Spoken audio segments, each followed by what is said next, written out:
Hello again. My name is Greg Massi, and this is The Color of Air, a podcast about the musical journey. Now, we have got a mammoth interview coming your way today, so I'll try to keep this short and sweet. You can find us on the web at www.colorofair.com. You can subscribe, rate, and review our podcast in the iTunes Store. You can also subscribe, rate, and review on Stitcher. We're at facebook.com/colorofairpodcast, on Twitter at The Color of Air, and you can email us at colorofairpodcast@gmail.com. I am interrupting myself again because something has just come up that I need to share with you all. So, for those of you in the Boston area, or Massachusetts, or Connecticut, or Rhode Island, anywhere within, 40 to 60 miles of Boston, my band Balisette has a show coming up on Monday, August 18th at O'Brien's Pub, which is 3 Harvard Avenue in Allston, Massachusetts. And this is going to be a pretty special show. It's the first time we're playing in Boston proper, with our new lead singer, Shannon, and our new bass player, Nick. And also we're playing with our friends Triforium Dawn, who are a cool metal band out of Worcester. And sandwiched between us and Triforium Dawn, you're going to see the debut Massachusetts performance of Zvi, that's ZVI, which is the solo project of Ron Varad from K.O.Dot. My buddies. So it's going to be a pretty exciting show for people interested in hearing some cool new bands. So if you're in the area, please stop by. Tickets are $8, and we would appreciate any and all people who want to come down and hang out with us, take a listen. Okay, that's it. Back to the show. Now today, I have 2 very special guests on, Michael J. Epstein and Sophia Cacciola. They are a powerhouse creative juggernaut here in the Boston music scene. And the reason I call them that is that in the last 5 years, they've gone from being in 1 or 2 bands to having multiple bands, multiple side projects, multiple concerts, multiple videos for their bands and for other bands, and are now in the process of finishing up their second feature film, all within 5 years. What I want you to take away from it is their work ethic and the ideas that they present, because this is something that I think more modern musicians need to take advantage of, which is that music, film, all these creative outlets, which in the past were seen as distant dreams which required money and all this other stuff to accomplish, are now within your grasp. And the Mike and Sophia story is pretty remarkable. They took, whatever they had and built upon it and used it to further their goals as musicians, as artists, as filmmakers. And when I first started the podcast, they were 2 of the people that I knew I wanted to talk to, because I find what they're doing to be very inspirational to me. And as well, having known them for the last 5 years or so, they are super nice people.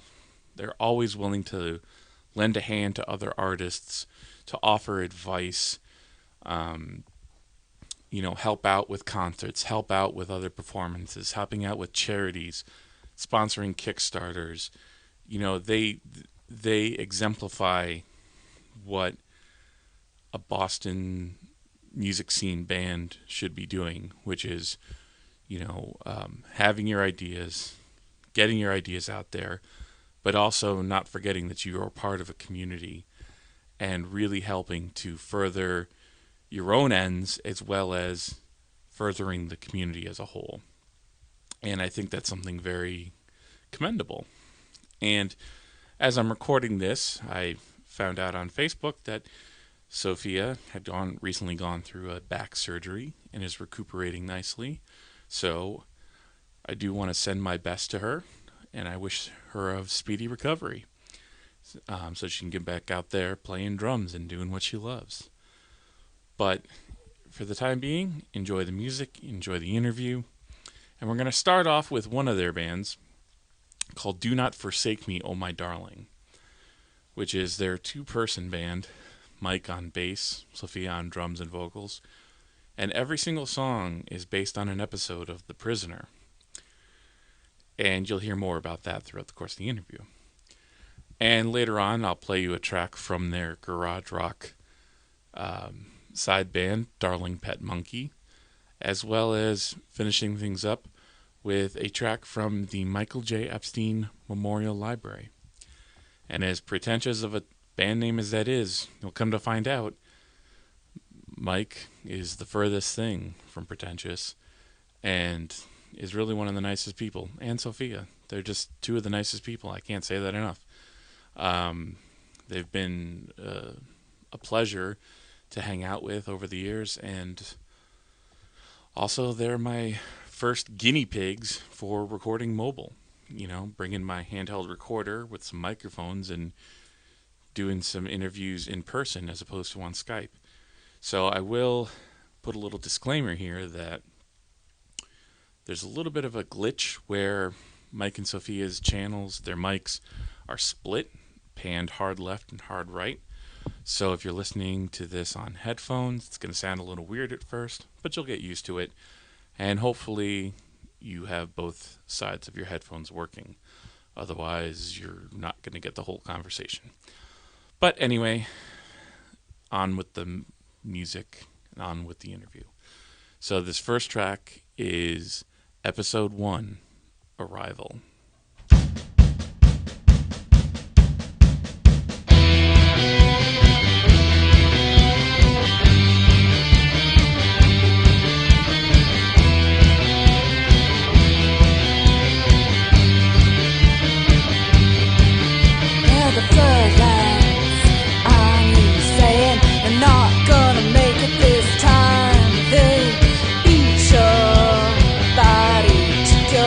Will then they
that's how he keeps his vocal jobs up. That's what I've heard.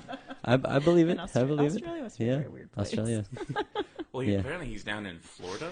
Oh, okay. Even weirder. I was listening to another podcast, and someone was saying that he lives in a small town in Florida, and he's like the man, like he's like the guy down there, like everyone knows him. Makes sense, sense, yeah. And like apparently they were at a restaurant and swearing up a storm and yelling, and like some guy was like, "Hey, I'm here with my girlfriend. Can you keep it down?" And he's like, "Fuck you!" And then the other guy got kicked out, but the guy from AC/DC, he's like Makes sense, yeah. The mayor of sorts of. You can't really kick out the AC/DC guy from. No. I guess you could, but who'd want to? Brian Johnson. Yeah. So we're recording now. Okay. Oh boy. Was Brian Johnson part of our? Yeah. That's Sorry. the Okay. introduction. I was fussing with the mic. I apologize, but I will stop now. Now that I know that this is serious. this has gotten real. It's gotten real. Well, see, the way I've been setting it up too is that I'm actually going to record the intros later. Oh, okay. So I feel like it's better just to have come in with just the normal conversation or as when I'm recording on Skype, it's more like, "Hello, hey, huh? Are you there? Hey, Did you start?" And then the awkward, "Hey, what's up? How are you?" Right. So we're at least not. We could Skype if you want. Like we could all set up laptops right here in our kitchen because we're currently in our kitchen, and we could set up laptops in Skype. I think. We could. Would you prefer that? Not sure that's necessary. It's what I'm kind of used to. Yeah. But that's just so people don't have to look at me while I'm recording. Okay. But this is the very first live mobile podcast. All right. So, how are you guys doing? Good. Doing Should all right. we give you the less squeaky chair? Oh yeah, you have the squeaky It's chair. real. It's okay. real. I called it Keep the it real. interrogation chair because it just squeaks like every time you move. Right. And some of the other ones are not. Yeah, we were doing some filming here recently, and I had to like yell at the people sitting in the squeaky chair because they were making squeaky noises when we were trying to do sound. Yeah. Mm-hmm. So. You could be in a long history of people ruining stuff by squeaking the chair. But if I'm ruining my own thing. Yeah, that's okay. No, it's fine. I mean, if you don't mind, it's up to you. I'm cool with that. It's easier to switch your seat. Yeah. I'm used to ruining my own stuff. I've been doing that for 30 years. That's great. Yeah, I'm an expert at that. Yeah. My stuff, not your stuff as much. No, you haven't been ruining my stuff for 30 years. I could We'll work just put on the it squeak though. filter. It's fine. Yeah, that's right. I think I can edit those frequencies out.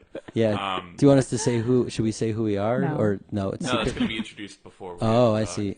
I think people will be able to distinguish between the two. Yeah, probably. I don't know. It's likely.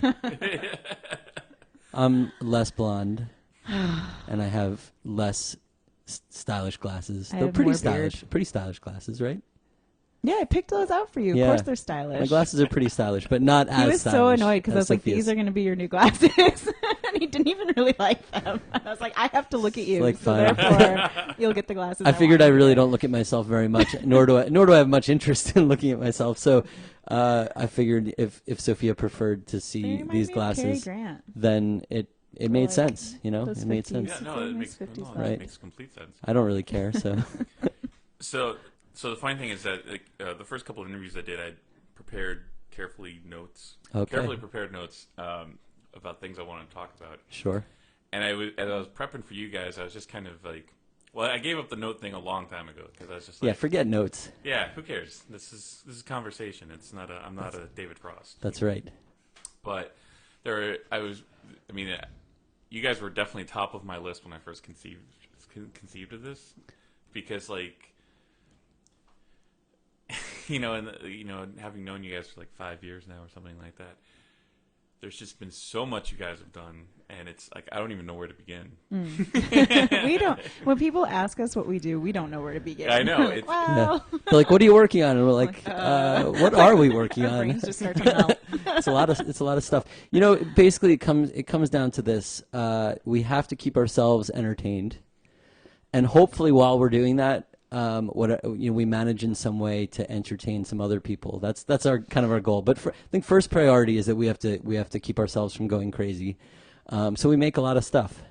So we do music and film and who knows what else, right? I mean, we've been doing some weird performance stuff lately, just getting pulled into it and just getting involved with different communities in town who do exciting things, and we've tricked them into letting us like tag along. They're just like, oh, you've been standing in the corner for a while, why don't you come do this thing with us? And we're like, sure. We have no idea how to do that, but we'll just pretend that we know what we're doing. Well, the first thing I want to say, so you two are pretty much workaholics, I would say, correct? Is that a fair assumption? I think that's a fair so. characterization. I mean, I think it's like just you got to keep yourself from letting your brain go off into its own little weird, dangerous world. So I think the way we do that is by filling it with creative endeavors. It makes it so. I feel like half the time we're not even enjoying ourselves. We're No, just like that's working not so true. hard that we're so stressed. Well, I'll talk for myself. Okay. But like I am, like, but it's like I just get so stressed about like all the little pieces that go into creating something. And then once it's done, I'm really happy. Or like even when I'm finally doing the thing, but just leading up to it and doing all that work. Planning is the worst. Planning is the especially worst. for That's what I'm movies. getting at. Planning Yeah. is the worst. And so like basically we drive ourselves crazy doing projects, but we'd be crazy without them, I think. Yeah, I think we'd be crazier. Like we're crazy now, but we'd be a lot crazier if we didn't do these things. So it's for everybody's benefit that whether you like what we make or not, we're really protecting you from our own madness, by making these things. So whether aesthetically it's something that's pleasing to you, I think you should all appreciate that we're contributing to the world in a way by keeping our sanity. Okay. No, that's a fair assessment. Yeah. I think that's the best characterization. Well, I guess the place where I want to start, because this is kind of the thing I found really most interesting, because I first met you guys at one of the rock and roll socials, and I don't even remember talking to you very briefly, just kind of because I think you guys were there for doing the Boston Band Crush thing at the time. Oh yeah, yep. And then I just remember I met you briefly, but the one thing that I thought was nice was then like I ran into Mike at the subway, and he remembered me, and he was just like, "Oh, hey, you." I do my best. That's actually like one of the hardest things in the world is like, I really feel like I want to make sure that all the people who I know and meet and interact with, that I like value them enough to actually be able to remember them. And a lot of times what happens is I'm really bad with names, but I remember like every single thing about every conversation I've had with people. So there are people who I've talked to a bunch of times, or that I see on Facebook and things like that, where like I know everything about this person, but I have no idea what their name. I mean, I know your name, but and I probably knew your name at that point. But we'll have entire conversations sometimes, and then we'll ask each other later what their name is, and we're like, no idea. yeah, But we like, know I know them. the person. I remember the person. I know, and it's hard because I really do think like I want to make sure that I show care and respect for people in remembering them, because I know that it's people should be valued for what they're doing and all their endeavors as well. And so we sometimes fail at that, I think, just by I feel brain like at least limitations. you are tall and distinctive looking, Yes. whereas I have a bit of face blindness with like 30-something white dudes with beards that like are all about the same height and coloring, and I'm like, oh my god, are you the drummer in this band or the bass player in that band? And I'm like, all my facts Yeah. get jumbled. So It's like I know you're in a band, I know you play guitar, but I can't. That beyond that, it's hard, The and facts. I confuse a lot of. There's actually I have a thing. I think I finally got it sorted, but there was like. There were a series of bands. Maybe I shouldn't even admit this, but there are a series of bands that have names that aren't even matching each other, but that all kind of flow together. And it's like, it's bent knee, wrong shapes, and bent shapes. yeah, That like all for a while, I was like, wait, I have to really think, like, because they're sort of circularly related. They have the same words, but not. Not all of them have the same words. And I'm like, which band am I thinking of? But I finally, it took me, probably a year to get that one sorted. But I think I finally got it. So you have things like that where it's like, I know, I've got the information Get a lot here in of my words. brain, but I have to do something to like, sort it out or get it straightened out. And sometimes I feel like an idiot. But it is it is important to me to try to do that. So if I meet you and I like totally mess up with that, I apologize, and I mean to do better, and I will try next time to know your name. Well, what I thought was really cool about that was just because I was still kind of getting reacquainted with the Boston scene because, my old band KO Dot was active in early 2000s here, and I never really felt a connection to any of the, the scenes here. Like I never really felt,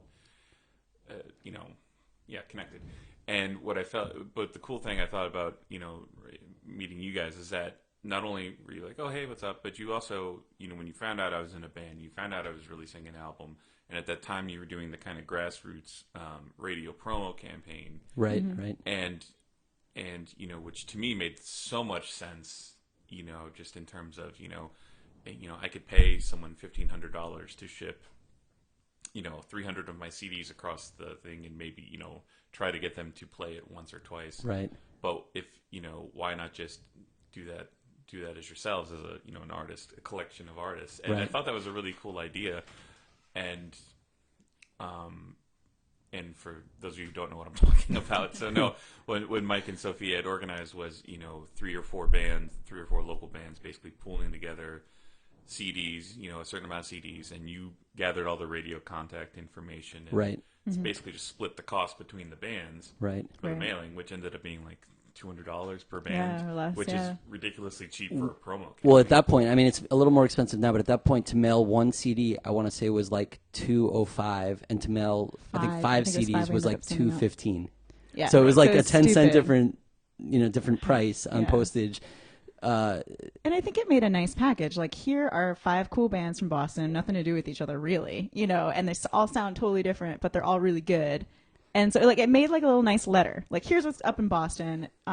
Cool bands. They're all releasing their records together. We're doing it as a unit, And so, like, and I followed up with stations, and some people played them and whatever. But it just totally made sense. Like, not to go through. And for whatever reason, people take more seriously. Like, if you're just a band sending your own stuff, they're just like, oh, some band sending their own stuff. So it might have looked like, here's if you have like a group label, of things, sort it sort of looks like, I think people are like, oh, I should listen to this because this, like, there's a real thing. I mean, there isn't a real thing, but like they perceive it as like a real thing. Well, you also kind of grouped it under your own the launch over. Yeah, correct. That's right. I think so. Yeah. So we gave it a name. Yeah. We wrote up a thing. We put stickers. We put stickers on. I stuff. emailed people.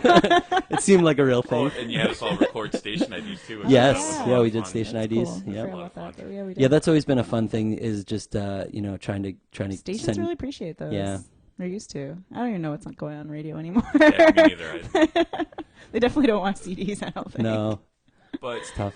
But what I got from all that is that I really felt that in addition to doing, because at that time I mean you were doing the Motion Sick at that point, and it was right before Do Not Forsake Me, Oh My Darling kind of came out, I think. Yeah, it was right around that time. So in addition to doing the music, I felt like you were very involved in trying to broaden, kind of bring together people in the scene. Is that a fair assessment? Yeah, absolutely. Because you started the Boston Band Crush, and Yeah, absolutely. We thought like at that point, and maybe it's gotten worse now too, is that there wasn't enough.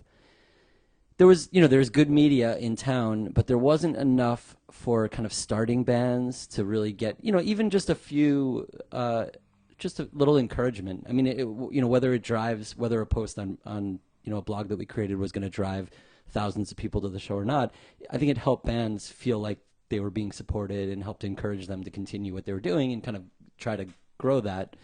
And so we really wanted to do that. We really wanted to do it without criticism. Like, we weren't going to do reviews of things. We were just going to do like promotional posts for shows that looked interesting to us, and kind of recaps of shows that we enjoyed and things like that. It wasn't about like, well, this band played something badly or did this. It was all about supporting artists to try to help them grow in their spaces. And I think there wasn't a lot of space for small kind of starting projects to There bloom. weren't like a ton of blogs at that point Yeah, either. I mean, there was a few, like Ryan Smashing Life was around, but he did a lot more national stuff and a lot of bigger Right. releases. So like just the day to day, like here's a show flyer and a Bandcamp wasn't even around then, but like it was like the show flyer and the information. Check this out. There wasn't a lot of that at that point. Right.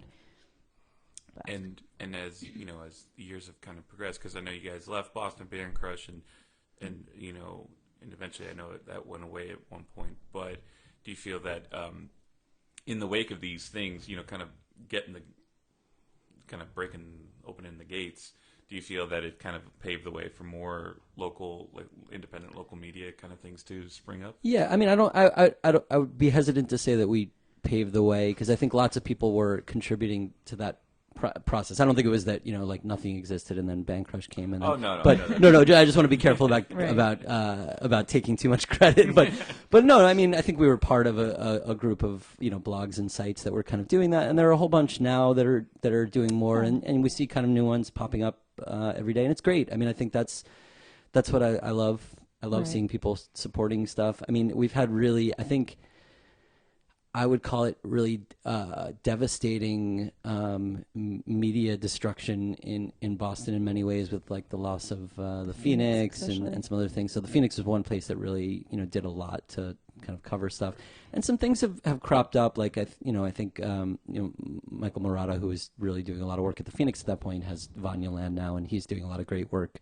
there. And there are a bunch of other places that are doing great work, but it's an ever sort of evolving and confusing media world where we don't really know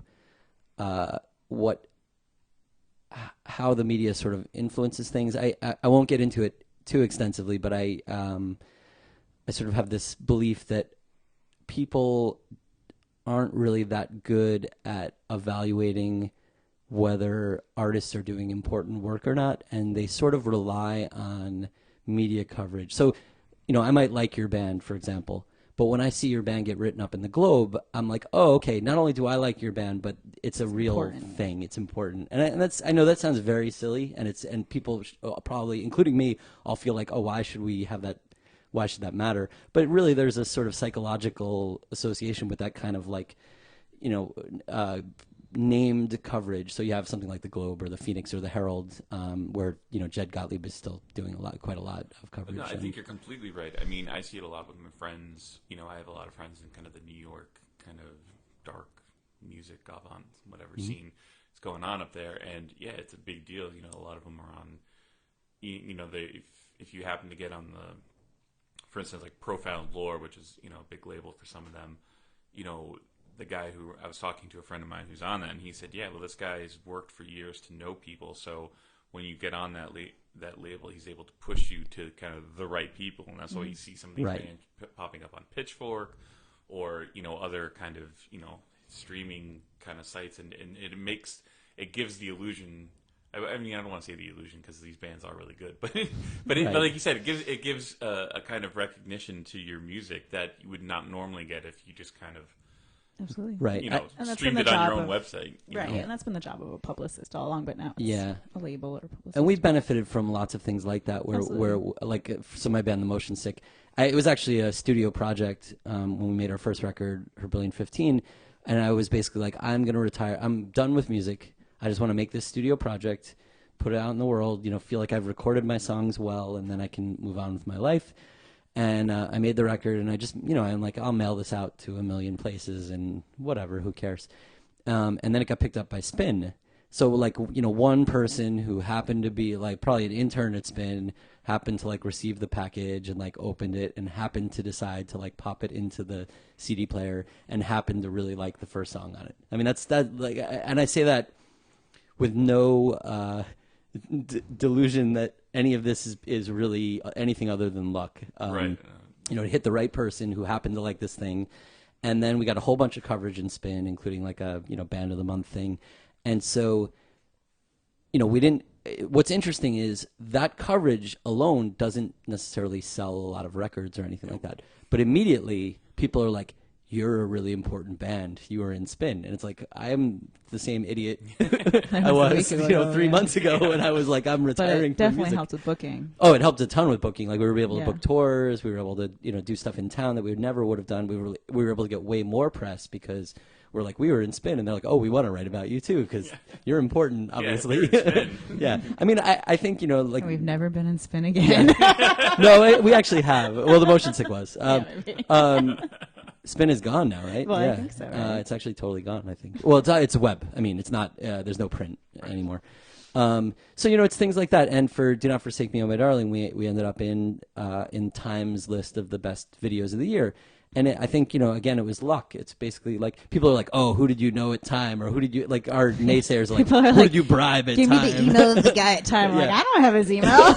He found it. I don't know. Did you send him? Yeah, right. People always are like, "Oh, you must have like paid somebody off to do this." It's like, no, we just send out a lot of stuff, and Yeah. then magically, like a person, happens to be. It's like right place, right time. The Time thing is like this guy is a huge fan of The Prisoner, had seen our video and like loved it, and he happened to be the one who was the editor for that segment of Time, and so he wanted to include it in the list. It's like we never sent anything to him. I didn't know who the guy was. But until a lot of legwork went into it did. me emailing that Yes. video to everybody I could think of Yeah. that like The Prisoner or didn't. I emailed like 1,000 places. Right. I mean, that's actually a good so that's point. why he saw it, because of all of, like the underwork I did. Yeah. You know, That's actually a very good point. Is that whenever we're getting these things, I don't mean that we it's just because it's compounded. it's compounded. Yep. Totally. We do a huge amount of work to get it out to people, and then the right person happens to pick it up. I mean, I sent even for the spin thing I was talking about. I mailed the CD out to 500 places or something. I was like, whatever, this is my only thing. I might as well just send it everywhere. And I certainly didn't expect anything. I expected nobody to ever care about it, and then. Well, it's interesting that you kind of started talking about these things, because I was going to kind of branch into the music, because I've kind of got like, not necessarily in your chronological order, but in the way I kind of kind of got to know you guys. So first was just on everything you did to kind of help with with the kind of scene kind of things, and then after that, then I discovered the motion sick music, and then Do Not Forsake Me, Oh My Darling kind of came up after that. So, yeah, like you said, the motion sick at first was just a studio project to get your own stuff. Now, in Sophia, because I don't know as much about your history. But you were in a band too, correct? Well, my first band was with Michael. It's called Blitzkrieg Bliss, and that was Mike played bass in that. I'm one of two very hairy dudes, right? That was the review. There was a review that said some chick and two hairy dudes or something like that, and so we've enjoyed that since. But anyway. So that band had a drummer. I played guitar, and it was screamy, whatever. So it was like 2002 to 2005 it ended, maybe something like that. And mostly it was just like a cycle of drummers coming and going, which drove me crazy to like have to teach the songs all over again, which I'm sure many people know that story from their own lives. So anyway, eventually that just dissolved and I couldn't take it anymore. And then I was just like, all right, I want to learn drums. So I started mostly teaching myself drums, but I had a friend come over and show me the basics. And after like a year of that, I was like, all right, I'm going to try to sing now on top of that. And so when I realized I could do that, then Mike and I started Do Not Forsake Me, My Darling. Oh, cool. And we thought about getting another person. I thought, okay, I could play bass or guitar. What should I do? And one day I had this realization. I'm like, you know what? It's been annoying to have another person in the band, especially, being married, having one other person in the band is a little can be a little tricky. Well, it's hard because with Blitzkrieg Bliss, we weren't dating then. And so the dynamics were different. Like it was just me and my two guys that supported me, and that was great. And then like it got kind of weird. Like once we did start dating, having us interacting and then a third person there was a little difficult for that third person. That makes sense. And now, like with the library, I'm jumping ahead to Michael's current band. It doesn't even matter anymore. It's also a lot of people. Having many people. One person, I think, is a little tricky. So having a third, that hairy dude with all the girls around him. Right. So it was a little funny. So when we were starting Do Not Forsake, we were so sick of trying to add another person into that project. So we figured out how to make the bass sound really big. Yeah, I think basically one day I said, let me try this thing. I have an idea. Let me try this thing. It might be terrible.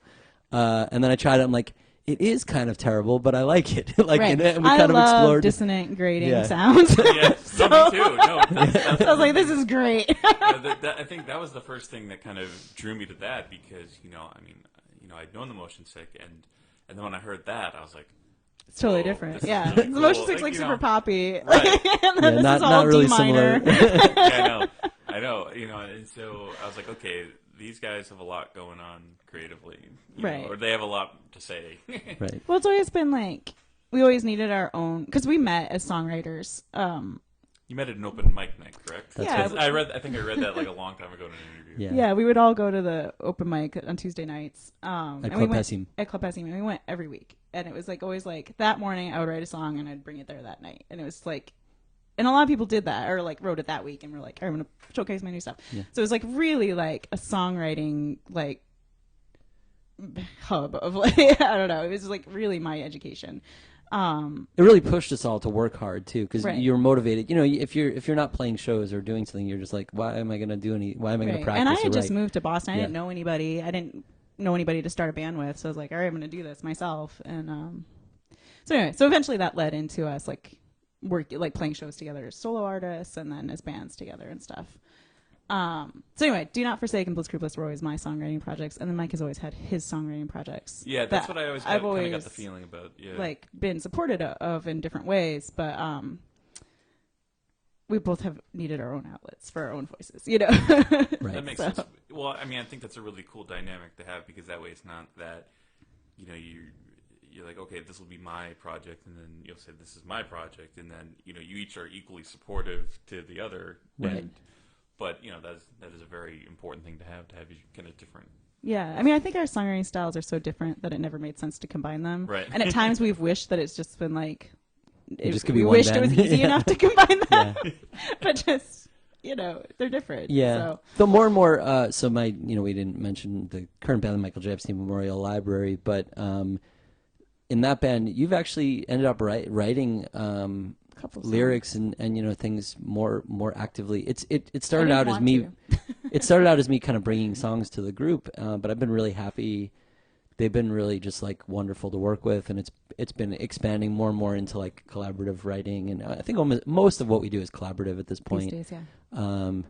And that's really great. Like I'm really happy. I don't feel cheated out of my own, you know, like I feel perfectly happy like having other people Yeah. be part of that, and they're all, I really enjoy working with the group that we have, so that's been awesome. So That's going to bring me to my next point because then I felt okay. So then the Motion Sick ended, and then you guys were kind of focusing on Do Not Forsake Me for a while. Yep.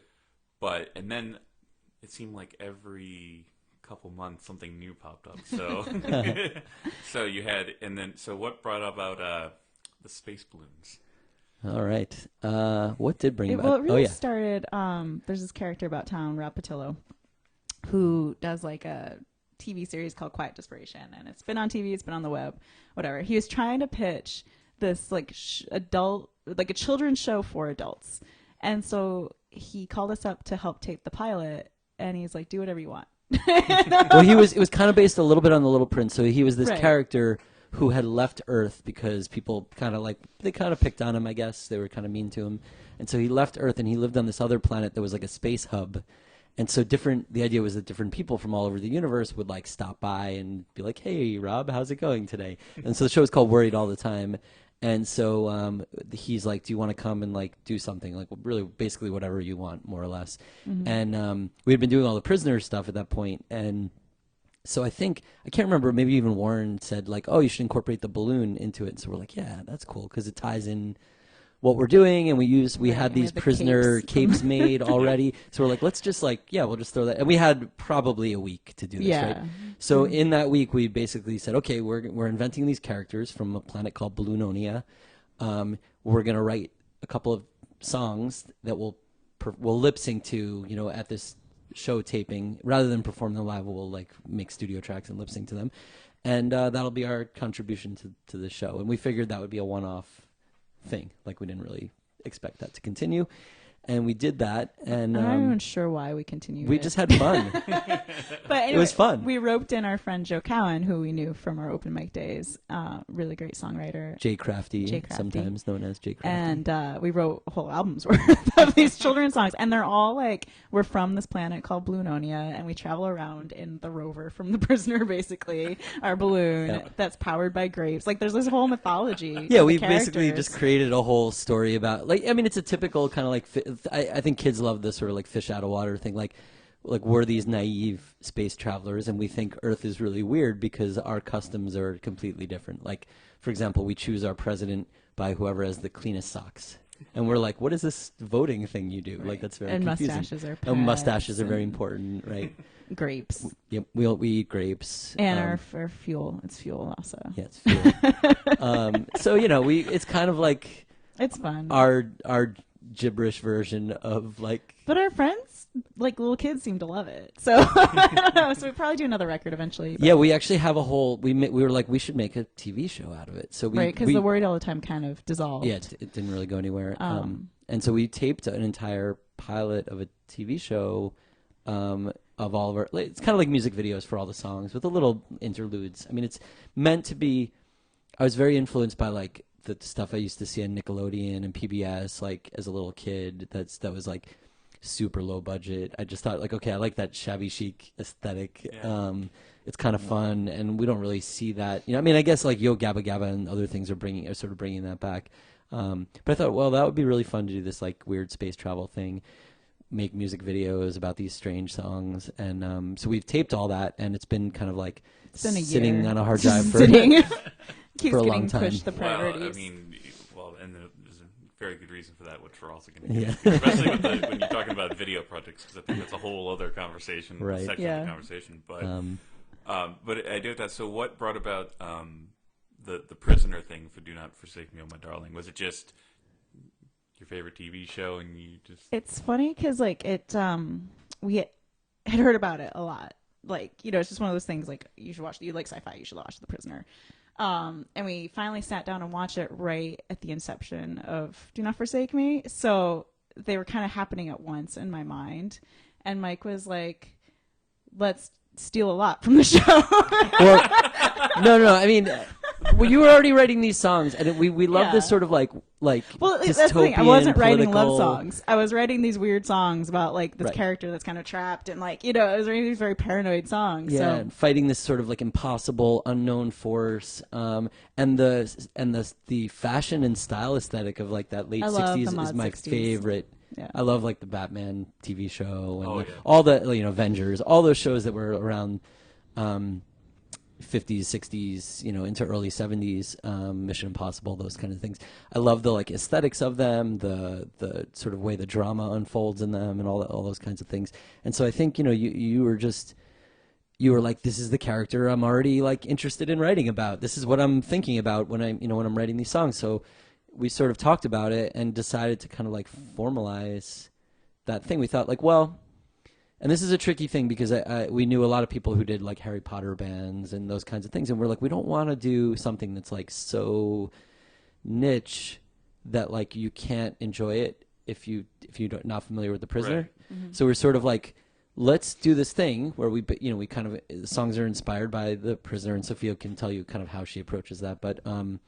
But let's do this thing, but make it so that it really makes no difference. Like if you've never heard of The Prisoner, it's totally fine. You can listen to our music and enjoy the aesthetic of it. But well, I mean, I think that's also kind of speaks to the show itself, because I think the fact that all the characters in the show, you never know their name, you never really know much of their personal backstory. I mean, I think it's more, like you said, it's more about the theme that they're trying to get through, and and you could speak to that in the lyrics, and that's why you said, having you're writing these lyrics that are from a perspective of someone feeling trapped, and that's something you could put in the Prisoner aesthetic, but not necessarily. It's not you're like, this song is, number 6 talking to right.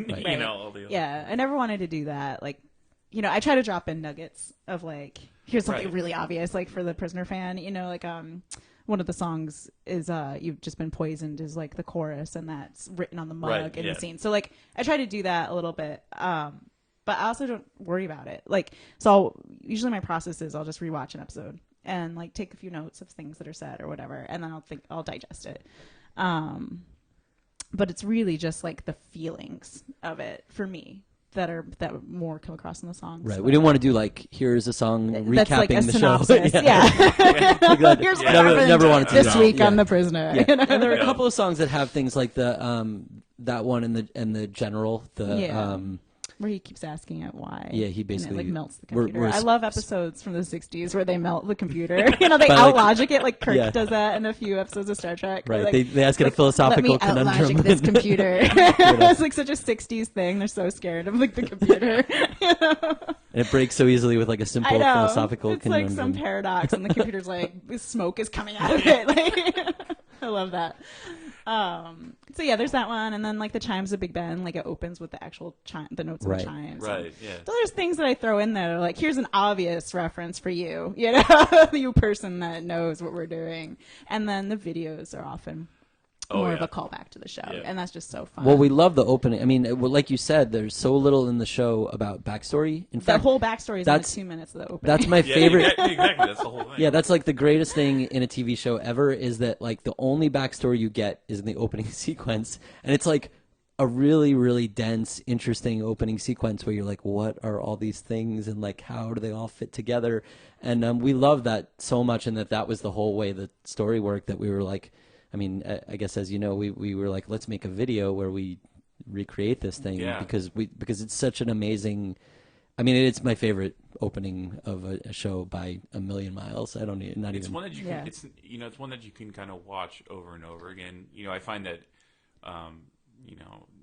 nobody wants opening titles anymore. I know, they're so bored. I get so bored. You're just kind of like, especially on Netflix Yeah. where I'm watching things like in a row because like, exactly. I get like super obsessed once I start a show, and if all the episodes are there, I just like I'm like clicking go on the next one, like I can't stop, and then having to sit through a 2-minute opening sequence, and they're terrible usually. It's like, That's why Lost so did that thing where it was obnoxious. just like, shh, Lost, okay, show. I mean, but The Prisoner, I enjoy watching I it never every get time. bored of watching it. Well, I mean- there's like 70 something shots in it, like Right, I know. so it's just like there's something else to And we see. know. And we know. Yes, Yeah. yes, and we know. Well, I was going to But- get into that too. I mean, it's a lot of different visual stuff to talk about with you guys, but the most the attention that your positive attention getting is for the song "The Arrival," correct? Mm-hmm. Yeah. So you basically reconstructed the entire opening sequence, but with sites around Boston. Right. Correct? A lot of people think it's England, and they're like, "Oh, how much did it cost to go to London and shoot that?" I'm like, nothing, because we went to downtown Boston and like whatever. But the most crazy thing is that we found somebody with the car here. So we were talking to a director that we found who's doing music videos around town, Ted Cormie. And so he had done so much pre-production on this video and like couldn't find the car, and because it's really rare and expensive. We were probably almost a year into pre-production, Yeah. and we were like, we should not be doing this video. Right. And so like we were seeing the numbers add up, and we were like, this is insane. And like we were talking about doing it with like a yellow motorcycle or something else that like recalled the character a little bit. So anyway, we were about to drop the whole thing because we realized like we'd done a video with another director for the motion sick, but we'd never done like a really crazy thing, and we were seeing how crazy and sprawling this was getting, and we tried to back out. Anyway, he'd done so much work, he's like, no, you cannot back out now. And he was right. And he was right. But he ended up finding the car, and it's one of like under 40 that were made in 1990 that are actual replicas of the car from the show, and they have like a little like nameplate like sign Patrick McGowan on it, and they're numbered. Like this one was like number 37 or 38 or something, and it's like one of only 2 in the States, I think the other one's in like California. It's the only. It might be the only left-hand drive. So the only one that is like It's a like British drive. British drive. It's insane how lucky it is that we found it. And the guy who owns it is a fan of the car, not so much the show. So he's seen the opening sequence and not even seen He doesn't really care about the rest of the show. Well, It was insane. Like he just loves Lotuses. Like this is a Caterham replica, but he loves the Lotus car, and like it's. And he was very, very What's kind. the other show he has the car from? Get Smart, Yeah, he's got the car from Get Smart. So Yeah. when we move on to which that. is also an awesome show. But yeah, he was super kind to us. He wore a blonde wig and drove around Boston, 76 years old. And people were like, so that's not even you in For Well, some of them, some of them are.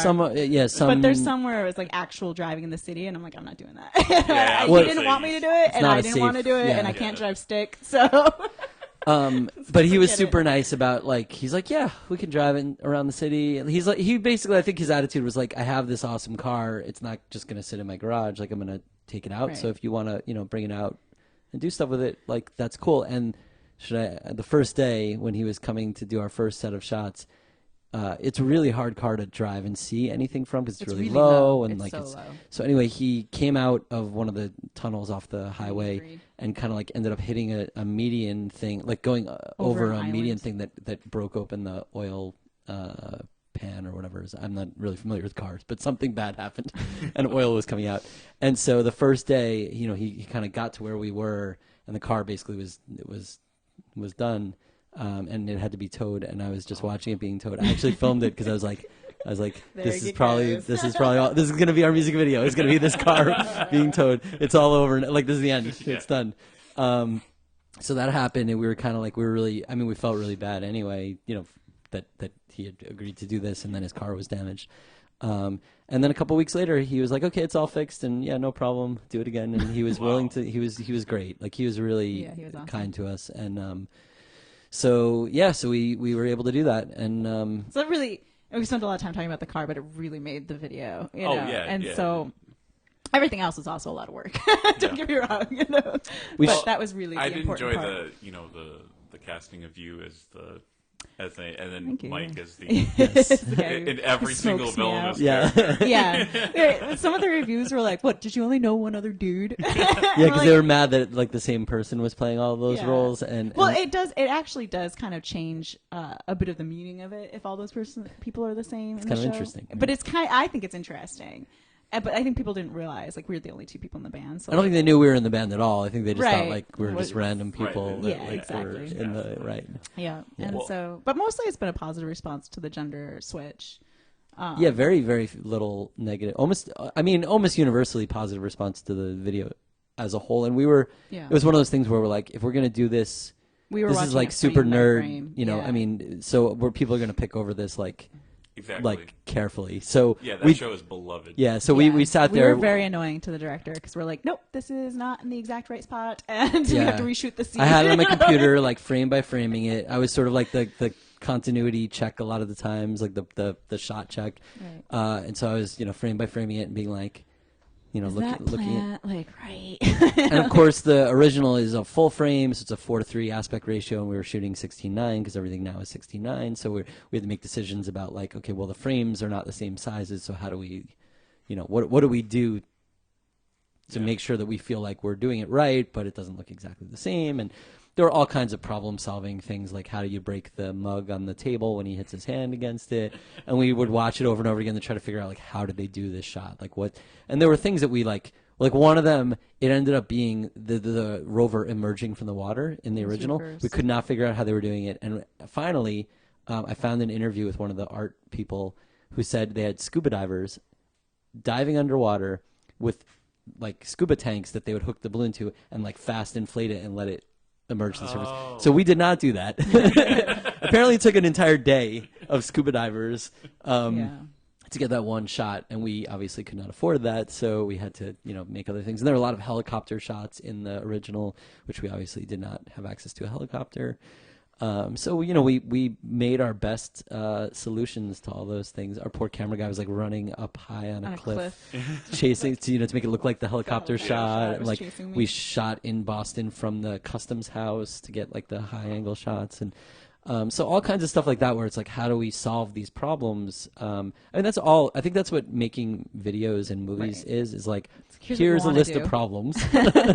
How do you resolve these things? And Ted Cormie was great with he worked very, very hard for 2 years basically solving those kinds of problems. And well, and the interesting thing too, I mean, I think something that should be noted at this point is that, I mean, pretty much up till recently, these projects you've been doing them all yourselves. I mean, you don't have a label behind you. You're doing this all on your own dollar, basically, correct? Mm-hmm. Yes, unfortunately, correct. Well, you work hard. Here's the thing: is we don't have lives otherwise. So we don't go on vacation unless it's tour. Like we just don't spend money anywhere else. Yeah. And more recently, visit our families. We're terrible. We've been able. I mean, this is actually, maybe this is an interesting sort of point for a transition to something, which is that we had done this Arrival video, and we had done a video for 30 Lives with the Motion Sake, and they're both pretty expensive videos, and we didn't necessarily pay for everything, but a lot of money went into them, and that was the moment at which we said we really love doing this stuff. But we just can't, like, these are things we had to save up for a year to do. So what can we do to make a transition from that to like not going bankrupt and losing everything. So we decided like, okay, well, let's just figure out how to do all this stuff on our own. That's been my attitude always. I'm like, I don't know what I'm doing, but that shouldn't stop me from taking on a new task. So we, at that point, after doing Arrival and really enjoying it, we were like, let's just buy camera gear, what we can afford now, and we'll kind of grow from there, and we'll make videos that are relatively simple in production cost and everything like that, with what we hope are clever enough ideas that they'll, people will watch them and be interested. And so that was the point where we really turned to filmmaking on our own, because we love doing the videos. And we also started doing home recording. So all of our stuff now, we have a studio upstairs where we basically record. We do not 100% of our recording. Sometimes we do drums, elsewhere, or we get other people to mix or master things. But I would say at this point, 95% of what we do happens in our house upstairs, which, the costs are a lot cheaper because the engineer works pretty cheaply. The engineer being both of us, right? Yeah. We don't pay ourselves very much to do any of that. So that, there's a little investment obviously with gear, and we keep, over time you add on, you get a better mic, you get some better software, but you always are like, okay, I can gradually, rather than investing in a recording, I'll put that money into, buying mastering software and kind of go up from there. So well, and I think that speaks to something that I hear a lot about people, especially through different interviews, is that you work with what you have and you make the best out of what you can do. And I think there are some people who think, well, I need to record, I need this thing, I need this thing, I need this thing, and honestly, I was talking to another guy, this guy Nick in England, and he was saying, well, I did these whole series of albums on my own in my bedroom with just whatever crappy mic I had and whatever thing. And then, as luck would have it, somebody basically gave him for free a Neumann U87. Yeah. I believe that was the mic. So he's like, and that changed everything. He's like, now I'm able to record professional quality vocals at home. Right. And so, so it's like the costs are the same, but you keep investing in your own production methods. Yeah. So I think that's something that some people don't really grasp the concept of. Yeah, and actually, I can't say enough for some of the low cost, like there are low cost preamps and mics that are like, they're not a $5,000 mic quite, but they're 90% of a $5,000 mic. So I promise I get no kickbacks from plugging this particular person, but this guy in Western Mass, Michael Jolie, his company is Octavamod. He basically takes like low cost Rode mics, replaces the capsules and does a bunch of stuff and makes them sound really close to like U87s. So you're basically getting, for $600, you get a $5,000 mic. Not quite exactly, but like close enough. Really close for 600, like for the difference in cost, it's close enough. And that's been kind of our mantra, is like, if we can get our stuff 90% there, the last 10% is all time and money that like we might as well throw into the next thing. Right. So it's like, if we can get something 90% close to our vision, then that's perfect. And people tolerate it quite well, I think. Yeah. And people, especially at this point, people music. tolerate home recordings. Home recordings now sound better than studio recordings from 15 years ago. And the thing that's nice about it is like we can keep plugging away. Like if I go into a studio and do vocals, I have that 6-hour block. And if I don't feel good about it at the end, too bad. So like if I don't feel good about my vocals here, a week later I'm like, let's try this again. Right. And that's really nice. Well, and I think it's important to note too that I think the quality of your recordings is really good. I never listen to them and think, oh, this is like, a demo. We messed up. You can tell that there's a lot of time and care that's put into, making them. Well, thank you. Years years of torment, I think. Well, before we get into movie making too, I did also want to mention, then you also have Darling Pet Munkee. Yes. And Another side project. Another side project. Do you want to tell the story of how that came to be? Oh, we do have to talk about the Memorial Library. Yeah. There's so many music projects you guys involved. This is going to be the longest podcast ever. I apologize, everybody. That's okay. I think our brains are like, we need constant new information to be entering them. So we're like, we want to do garage rock songs, so like, let's go.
collaborator of ours, Kelly Davidson, who takes photos, and she's been working on the films with us, had like a cousin in Lowell who was learning recording, and he needed a band to record that night.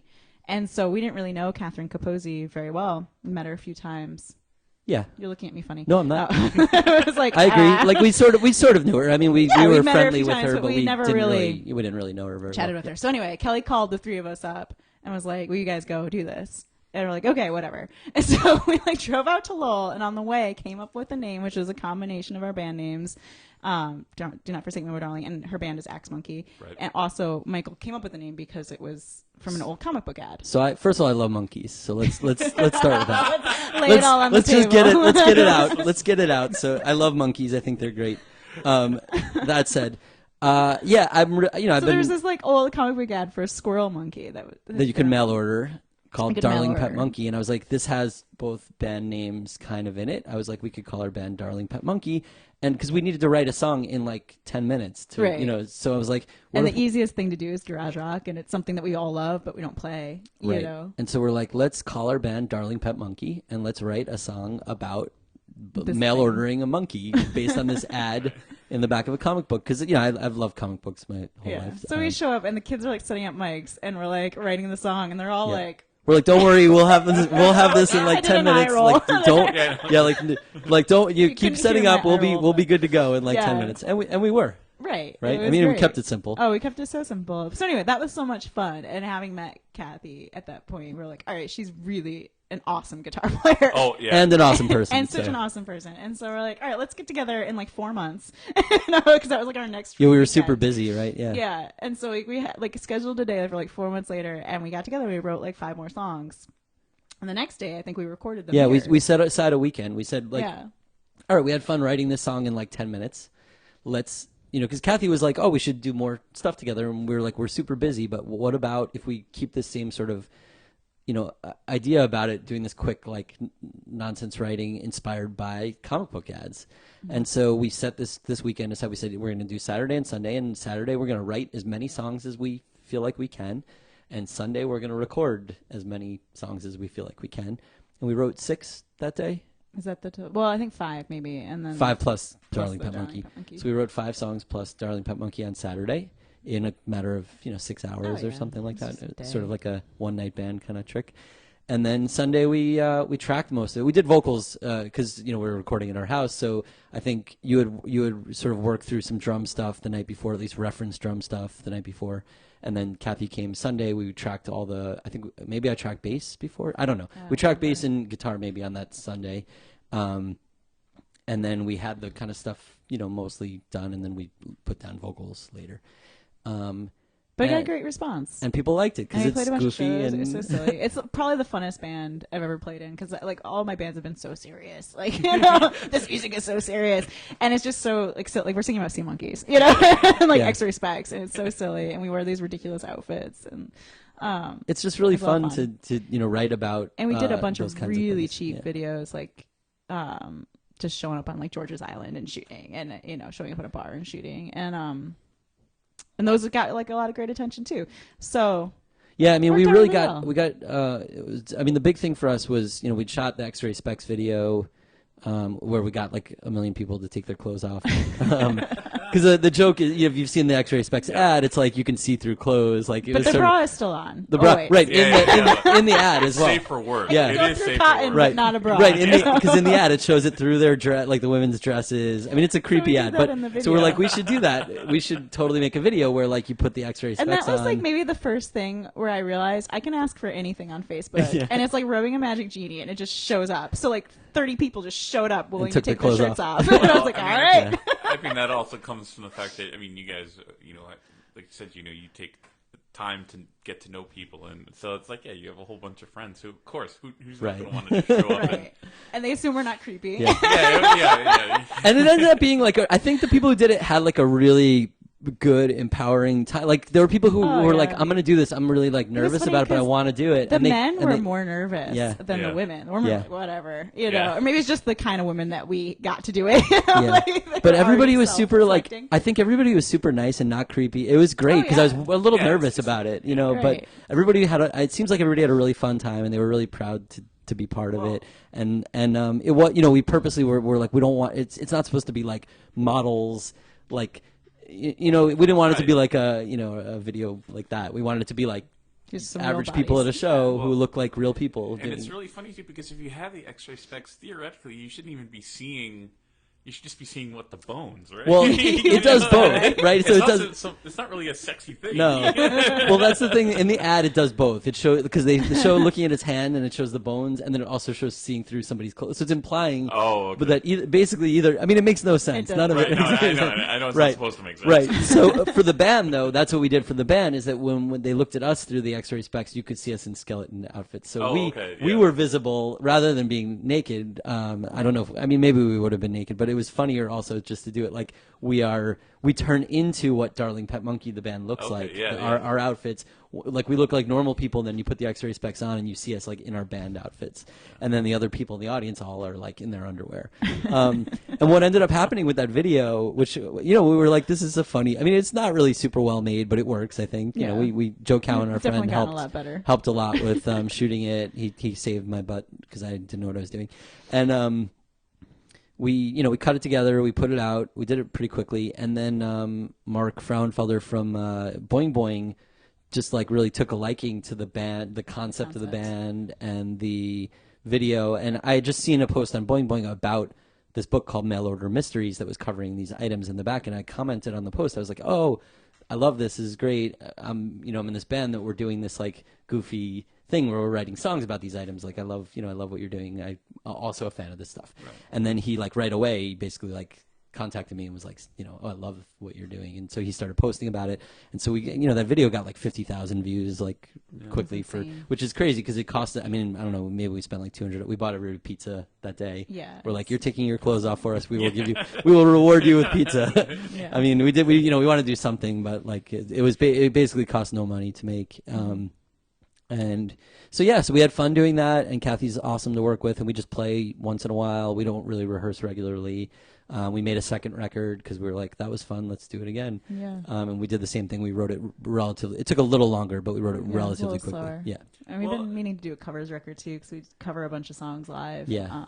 That are fun. The interesting thing too, I thought about, especially, with Darling Pet Munkee and with Do Not Forsake Me, Oh My Darling, is that even though they're these kind of side projects, they do have this kind of finite, because of the themes that you're talking about. Like how many comic book things, like mail order. Turns out a lot. Oh, really? Okay. Never mind. Maybe that's not. But but when with Do Not Forsake Me, you're. Right.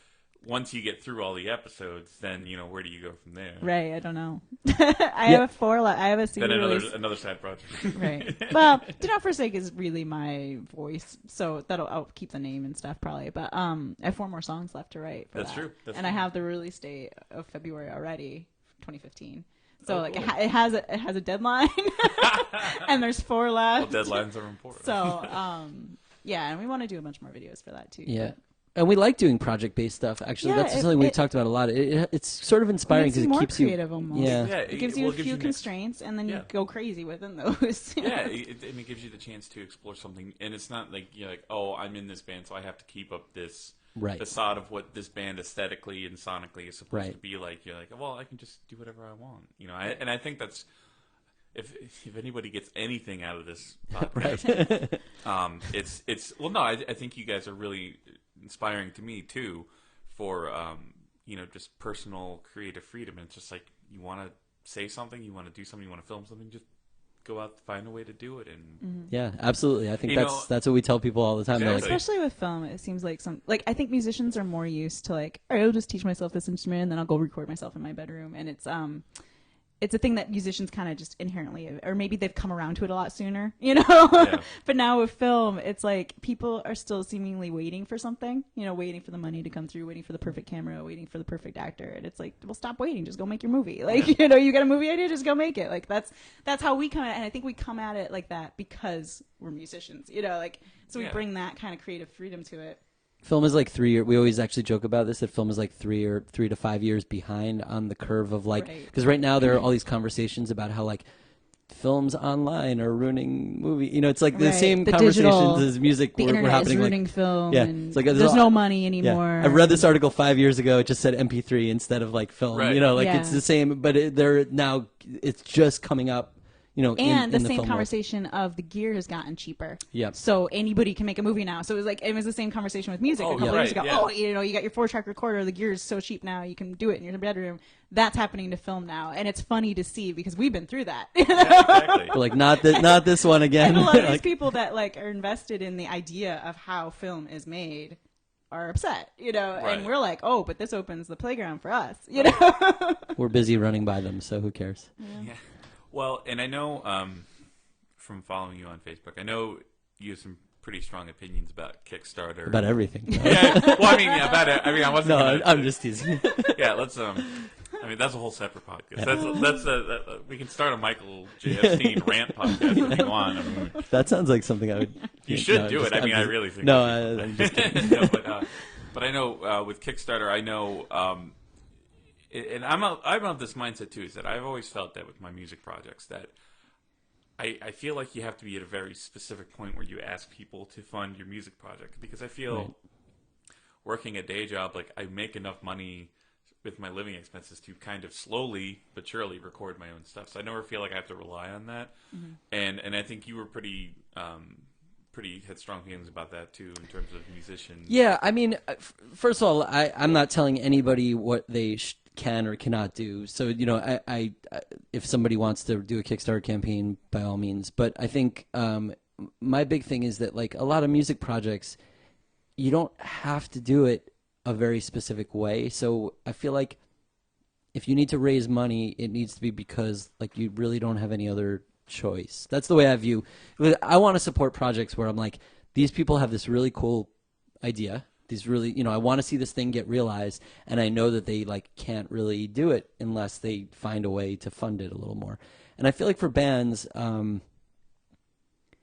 they can find ways to make a lot of that happen. And you know, I think it's become a pre-sale, you know, so Right. just do a pre-sale of your record. right? Because that's really all it is. Because that's usually what it is, you Yeah. know. So like the idea of a Kickstarter in our brains, I think, is more like, here's a project or something that isn't going to happen, but you're going to make that record, you know. It's just a matter of you get the money up front from your 200 fans, Or you charge it up and go into debt, and right, you know. Right. you know, and so that's fine, but call it a pre-sale. Yeah.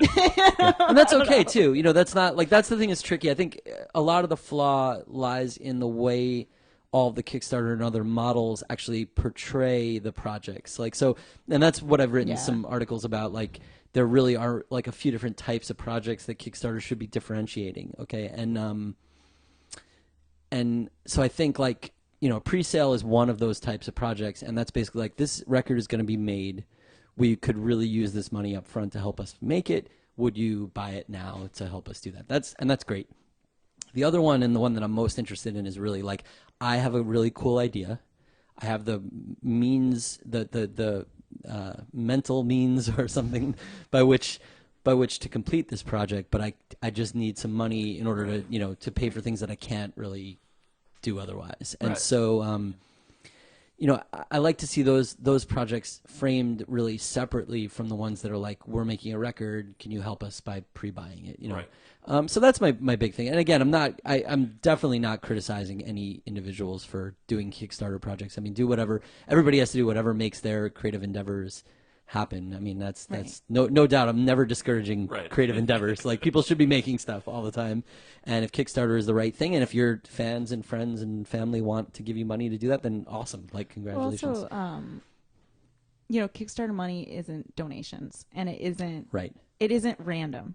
Like people aren't going on and discovering your project there. You Right. have to tell them about it. So fundamentally, you are just getting money from your friends and family and Right. extended friends and family. But it's like not magical millionaires are on Kickstarter just throwing money at things, you know. So people, I'm not sure, understand that when they first launched Yeah. their Kickstarter. You know, they're like, I see this movie made $1 million, but okay, it's got a celebrity in it. And like, then the money kind of comes from everywhere. Yeah. But if you're just, you know, local celebrity, then like it's not going to be that easy.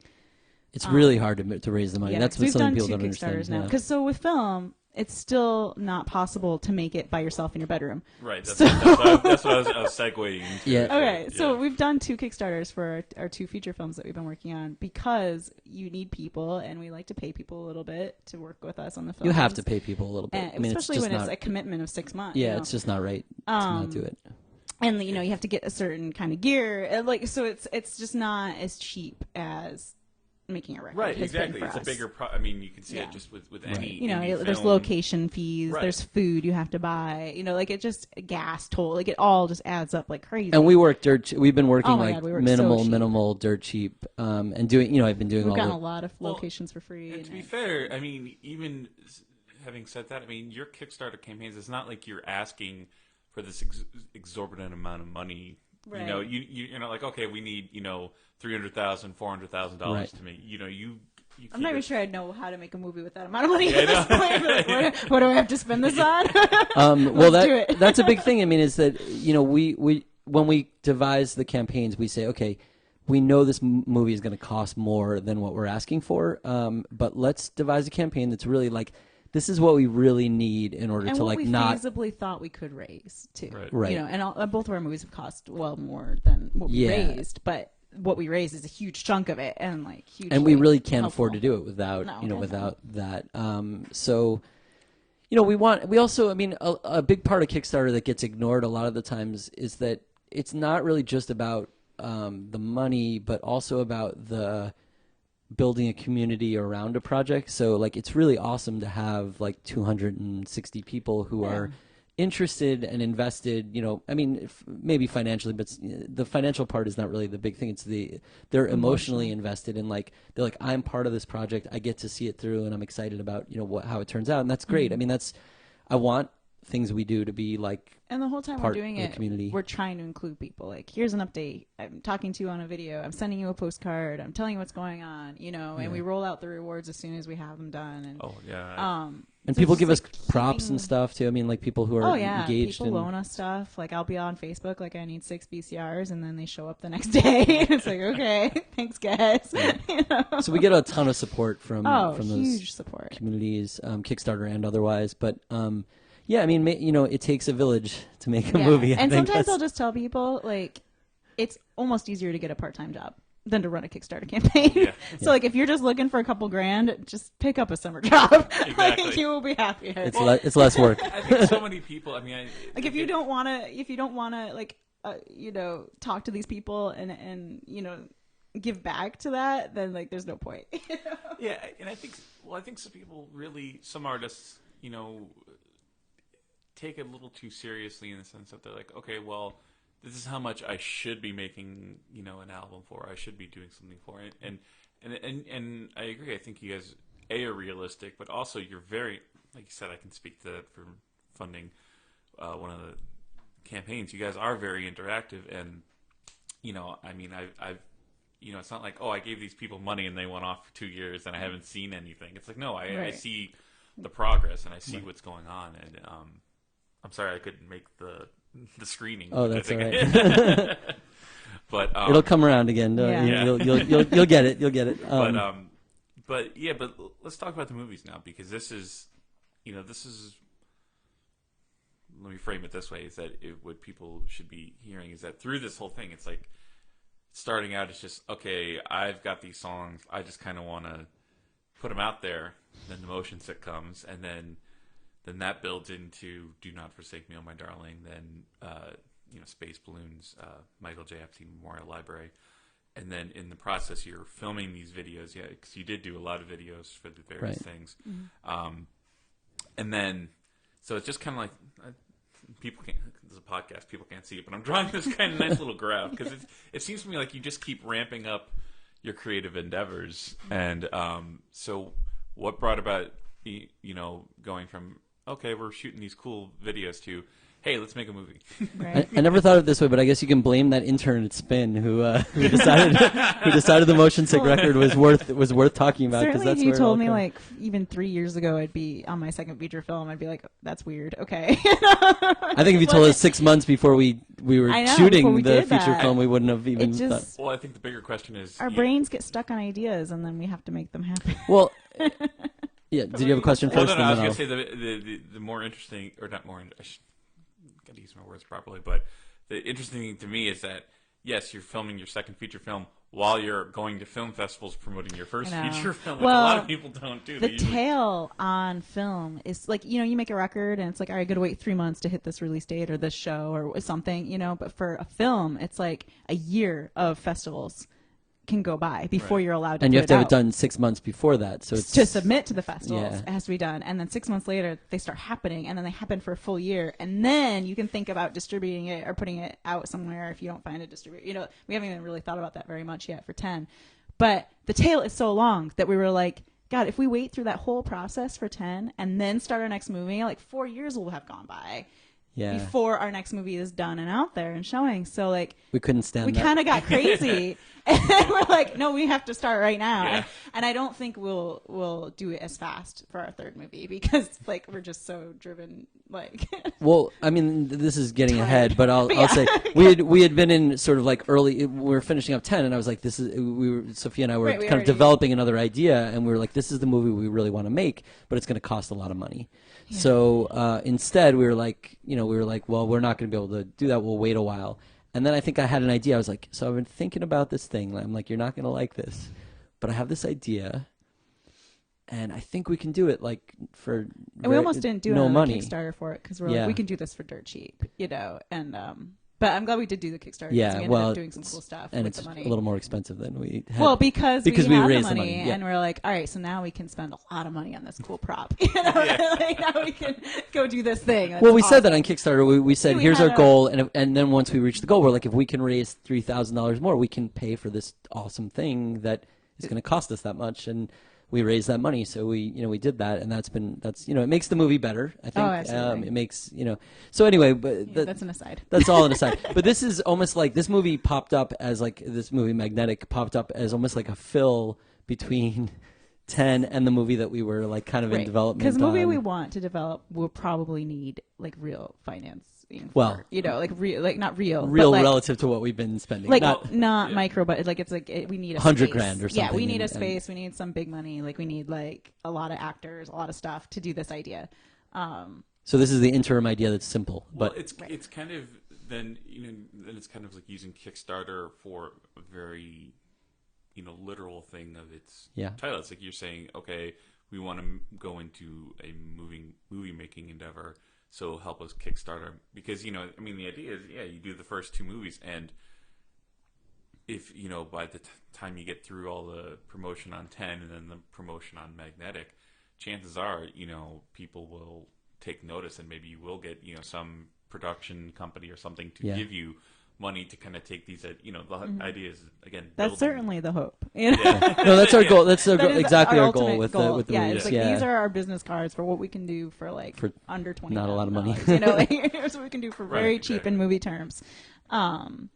So the whole process. We'll go back to the previous question because, but you're right. These are our calling cards, and we're happy with what we've been able to do. And it's not to say they're not demos per se. Like we're just making crap to be a demo. We're trying to make movies that we're happy Absolutely with. making the best But that we can. Yeah. but they're sort of like, okay, here's how we work with resources that we're given.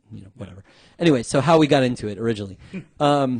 We were making music videos. We had done a few music videos, and we just started seeing like short film competitions and things. Like we started doing the 48-hour film fest with the library as a project for fun. And we just were like, anytime there was like a short film competition or something, we're like, let's do this as an opportunity to get better at filmmaking. Because like every time you do a project, you're like, oh, that's how you focus Right. this camera. Like, or I mean, it sounds ridiculous, but when you're going to all this stuff, like you really don't know technically what we have no training. We only know what we read and learn about, from others and what we've observed. So every time you do a project, you always undoubtedly learn new things, technically and aesthetically about, what you're doing.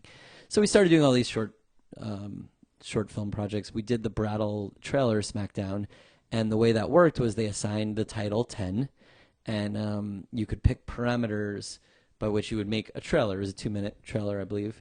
And we were like, our friend Sarah Wade Zarnik had contacted us and was like, hey, do you want to do this thing together? And we made a fake trailer for this movie 10. It was like a weird creepy slashery thing, I guess. But it had no plot. Had no because plot. It didn't need Yeah, a plot. it's Because just it's a trailer. It's just, here's some Right. We're like, random here's some images scenes that are creepy. cool and creepy. And we got our friend's daughter to sing on it because she has like a little girl voice. Yeah. It was like Yeah. always It's scary. So- It's kind of like the like when they did the Grindhouse movie. Yeah, and all exactly. the trailers Exactly. In the middle that Yeah. Ben went on to become. Yeah, some of them, yeah, Machete real. and stuff, yeah. Yeah. We love, Don't. I Yes. quote that all the If time. you are thinking- Oh, don't is that Yeah. one had legitimately. Yeah. Edgar creeped me Wright, out. yeah. That one did. Yeah. legit- Anyway, that's my favorite one. The, Yeah. If you're thinking of going into this house, don't. Anyway, sorry, that's sidetrack. Anyway. But so we made a fake trailer, and then the people who were involved in it, some of them were like, "Hey, we should make this into a movie," and I was like, "That's a terrible idea."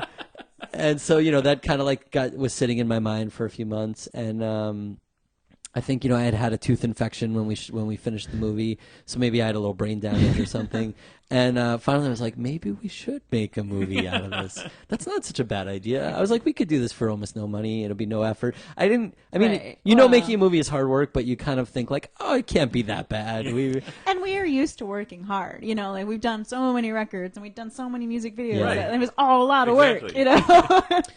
So anyway, we were like, let's just do it, whatever. We started, I guess I wrote kind of a first outline draft of the script. I had an idea about how to turn that weird thing that we had made with no plot into like something that had more of a plot. Too much plot. Arguably too much plot. But how to work with that, the framework of what we had created in the trailer to do something that I thought was more, like a little more deep and interesting, because the trailer was purposely like, let's just make a silly thing. Yeah. So anyway, so we're like, we don't know how to do this. Let's just do it. And we raised, we're like, we'll do this Kickstarter campaign. And we really were set on like, if we can't raise this money, we're just not going to do it.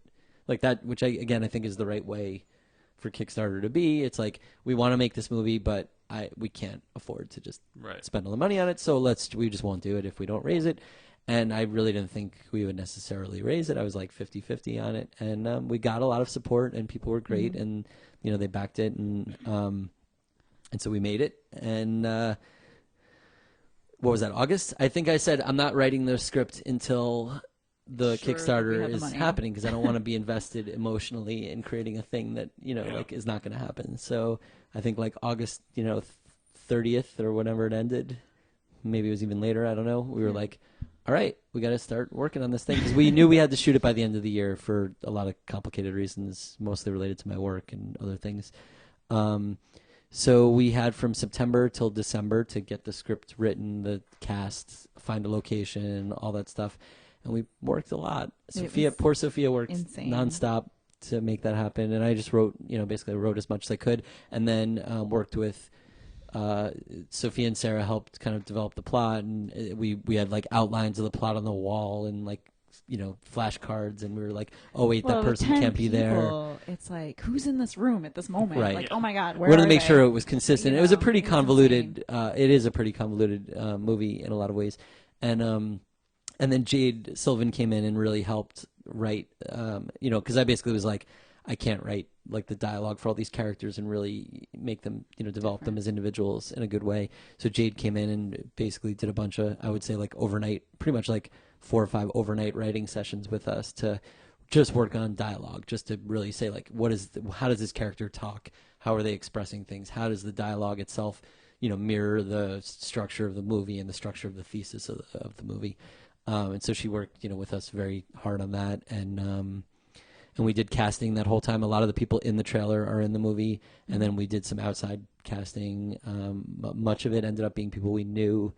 There were a few people that we just got, through ads on New England Film and Craigslist. We did some auditions, which was fun. Which is it's a weird process, but it was cool. I mean, it was fun. I was happy with the people we cast, and then we shot it over. We were at a mansion in Rhode Island for we were there 9 days, 8 days. We were at a mansion in Rhode Island for 8 days shooting, where most of the movie was done. We shot the last night after that at our house. For some of the more bloody scenes, we were like, we don't want to mess up that space, so we'll do it here.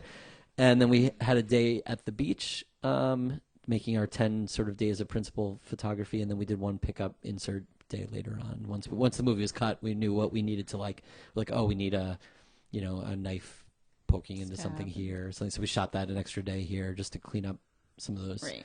more complicated And then shots we and have to effects ruin shots. a lot and- of wardrobe at the mansion too. Like if we did like the stab later. Yeah. You know, the close up of the stab. Yeah. Like, you know, they were like, all right, we're done with this. We did have right. doubles of some We wanted to make outfits, sure that but everything was in because it was place set before we got in it bloody. 1972, a lot of it was vintage. So, Not easily replaced. exactly. Yeah. So, A lot of trips to the garment district. Yes, so every many. day. Oh my so God. many. And one day I was Don't there don't and I was bring back that trauma. I love going to the garment district. One day I was buying like, you know, everybody's a different size. And I'm like buying out the most random assortment of clothes. And the guy's like, you know, I think he asked if we were making a movie. I'm like, yes, give me my stuff. You know, like, just put I don't it wanna back. talk to you about it. Yeah. I mean, It was insane. I only went maybe a third of the time, but Oh, I was there every day. Sophia was 'Cause there. They were well, the worst was around Halloween because they do a lot of costume stuff. The minute Halloween was over, I was there every day. Yeah. Because there's constant turnover of stuff. And then having people come over and try on things Oh yeah, I was and there see, with be my like, tape no, that measure, doesn't like work. a total And creeper, like with their measurements on a piece of paper and my tape measure. Like, yeah, we were I at vintage brought a stores few of them constantly. with me in a few days, yeah. like just to try on Yeah. jeans, like, you know. Bought a lot of stuff on Etsy, bought a lot of stuff at Garment District, you know, really just all. But the wardrobing was a really huge part of creating the time it always period. annoys me in movies where it's a lot of people that all kind of look the same. They're all wearing, like, especially in old movies, if they're all wearing suits and it's a bunch of guys, I have no idea who's talking. You know? Yeah. I can't keep track of it. So I really wanted to make sure with 10 women, and they all look different anyway. But We tried to cast to make sure Yeah. everybody was really. but we really just, I wanted the outfits to be very distinctive and to really echo their character. But I want to make sure, you know, and it was like 70s, so everything was brown and green and blue. So it was like kind of weird colors, but Yeah, we were going for those colors. We Yeah. wanted to look orange and brown and right. green, you know, not. But I just really wanted to make sure that it was like you didn't forget from when they moved from one room to the other who that Right. was. Okay, yeah, that Like makes I was sense. like, this Yeah. is it this blonde or that blonde? You know, I wanted it to be like, all right, you can follow the clothes or you can follow Right. something if you're confused. So that was a huge amount of work. Anyway, so we made the Yeah. movie and we shot it in December 2012.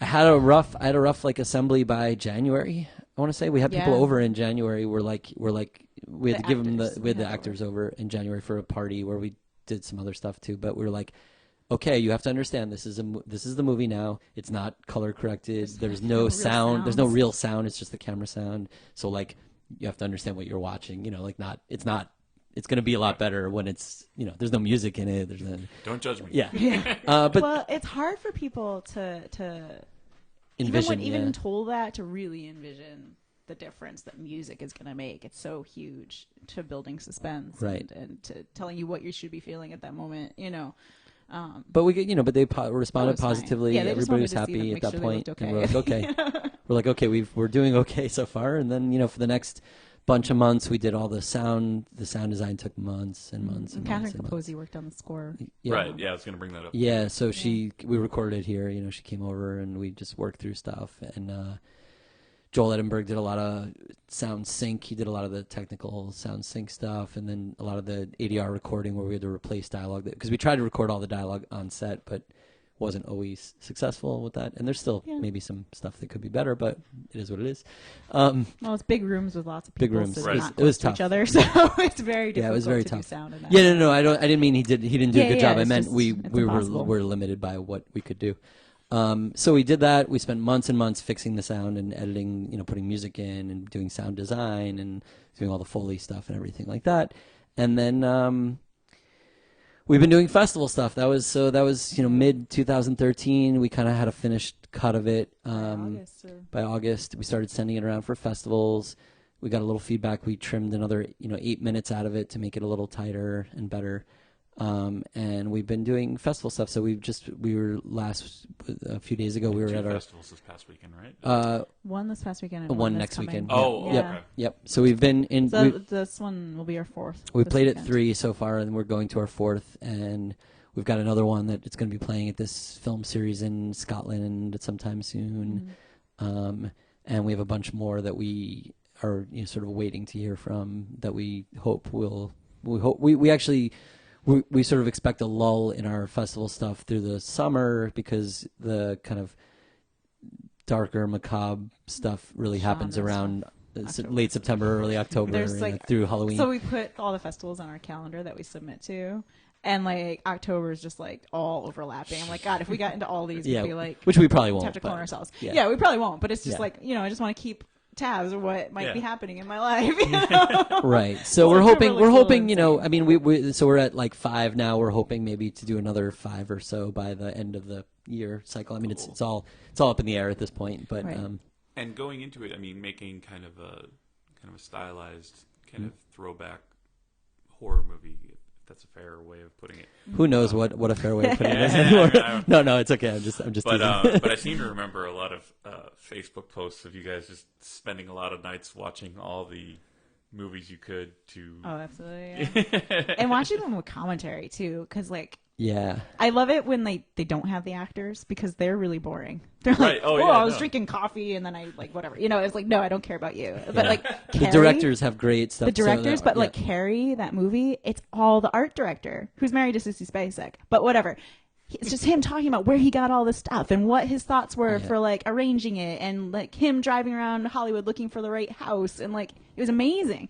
You know, I was like, this is the There's a lot of information useful that I stuff need. for us, yeah. You know, and so then we watched like a bunch of B movies. Like Mike loves this director Jim Wynorski. Yeah, so he's one of my. He So did this- Chopping Mall This and movie Out of the Chopping Surf Mall, in but the the 80s. commentary on that was amazing. Like they're in Yeah. this, they got access to this mall, but they could only shoot overnights. So they like rented a store where they would just like hide all their stuff in at 7 a.m. when the mall was opening, and then roll it all back out at 9 Wow. p.m. to start Yeah. shooting. But and, like, you learn about the stuff struggles. like that. Yeah, of- exactly. Like you know, what was you- hard for them, Right. and that they're facing the same kinds of things that we even we with a bigger face and- budget, yeah. you know, it's. That wasn't a big. I mean, at that No, point, you know, it wasn't but- very much money. But But even Carrie was like $1 million or well, something. Carrie was more money. Yeah. But like the guy was like, I went to a Spanish bodega and bought all the religious stuff they had. But it was just like, oh, okay, you know, that's how you did it. Yeah, I mean, it's real. You learn a lot by, and we watched a lot of the trauma gonna bring that stuff. up. Yeah, I mean, Yeah, there's the Make like Your a Own 5 Damn DVD. movie. Yeah, make your own damn movie. We watched There's the like a whole 5 thing. DVD set, which just it compiles a lot of the behind the scenes stuff from other DVD. You know, it's kind of like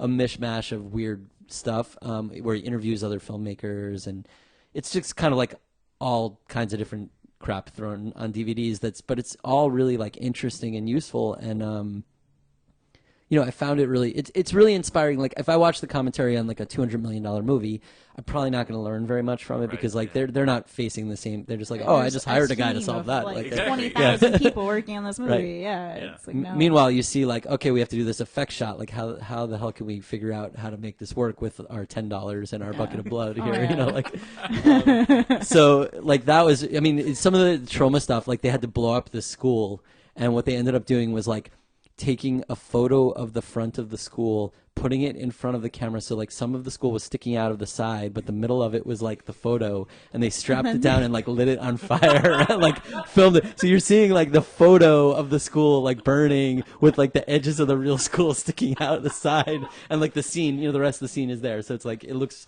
real, and the part that's burning is just this photograph. And I was like, wow, that is like a brilliant idea. So just seeing stuff like that, you're like, wow, they're really innovative approaches. And, you know, we learned a lot of the effect shots we did. I was like, I don't know how to do this. Let's go watch some stuff, or let's read about it, or, you know, let's learn about it. We ended up doing a scene where there was a painting with an eyeball that, like, you know, the painting opens up and an eyeball is like looking through, like Scooby-Doo style, which is cut in the final version of the movie. But anyway, I found this like tutorial of this guy online who's like, I just have a video of an eyeball on my cell phone and I strap it to the back, and you know, you run it so that at first it looks like the painting, and then suddenly the eyeball pops up and it's looking around. So you don't have to actually, because we're like, how do we break a hole in the wall to do this thing? Yeah. And it's like, oh, you can just take a video of an eyeball and like use a cell phone that's taped to the back of the painting, and actually that's the painting over there in our kitchen, but.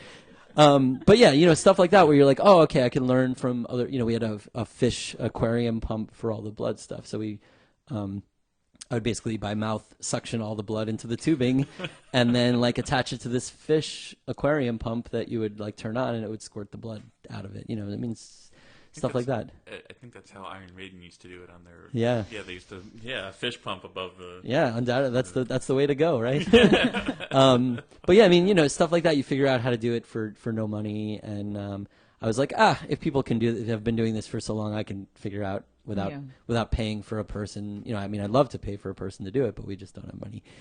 So you know, stuff like that. We learned a ton by just watching others. I read a million books on movie production. We watched a ton of movies every day. All we did was watch movies and study shots and study behind the scenes and commentary stuff whenever we could. So that was kind of how we did 10, and I think we learned a lot from it. I feel like I'm proud of it. There are definitely things that it's so hard now because like we can't really look at it. I've seen it 1,000 times now. Like I know the sounds. Like actually, I was watching a trailer for another indie movie that's like a bigger deal than our movie. But anyway, they used like the same stock breathing sound that we threw in like to 10. I'm like, they're breathing just like, I'm like, oh god, this is like, I know too much, about it. It's hard to watch movies without it's just very difficult. judging now the production. All we do is watch production or thinking value. about production. It's really like, weird. But I'm distracted. I'm always like, oh, that's a cool it's shot. kinda How like did they do that? When you get into forgot what I was recording your own music too. Oh yeah, you start It's hearing so like, hard, you're like, oh, I can't believe they have that drum sound. Or Today Exactly. I was complaining to Michael about a drum sound. I Yeah. was like, that snare is too reverberating. But it's like I can't even enjoy music anymore because I'm listening to the snare. No, Yeah. it happened to me a few years ago where like I decided to listen to the Metallica Black Album, which Oh, yeah. was like such a pivotal thing for me in becoming a musician, and I'm just like, yeah, I don't know about that. Yeah. I Right. don't know about that choice there. Yeah. It's bad. Well, that's happened to us certainly with film, but we're pretty happy. I mean, it's been interesting going to festivals because we get to see our film compared with other watch films. The film is the weirdest Yeah, thing it too. is a weird experience. But you also get to view hear other indie filmmakers doing stuff, and you get to see like, okay, well, I know that movie cost a lot more, so I expect more slickness in certain areas.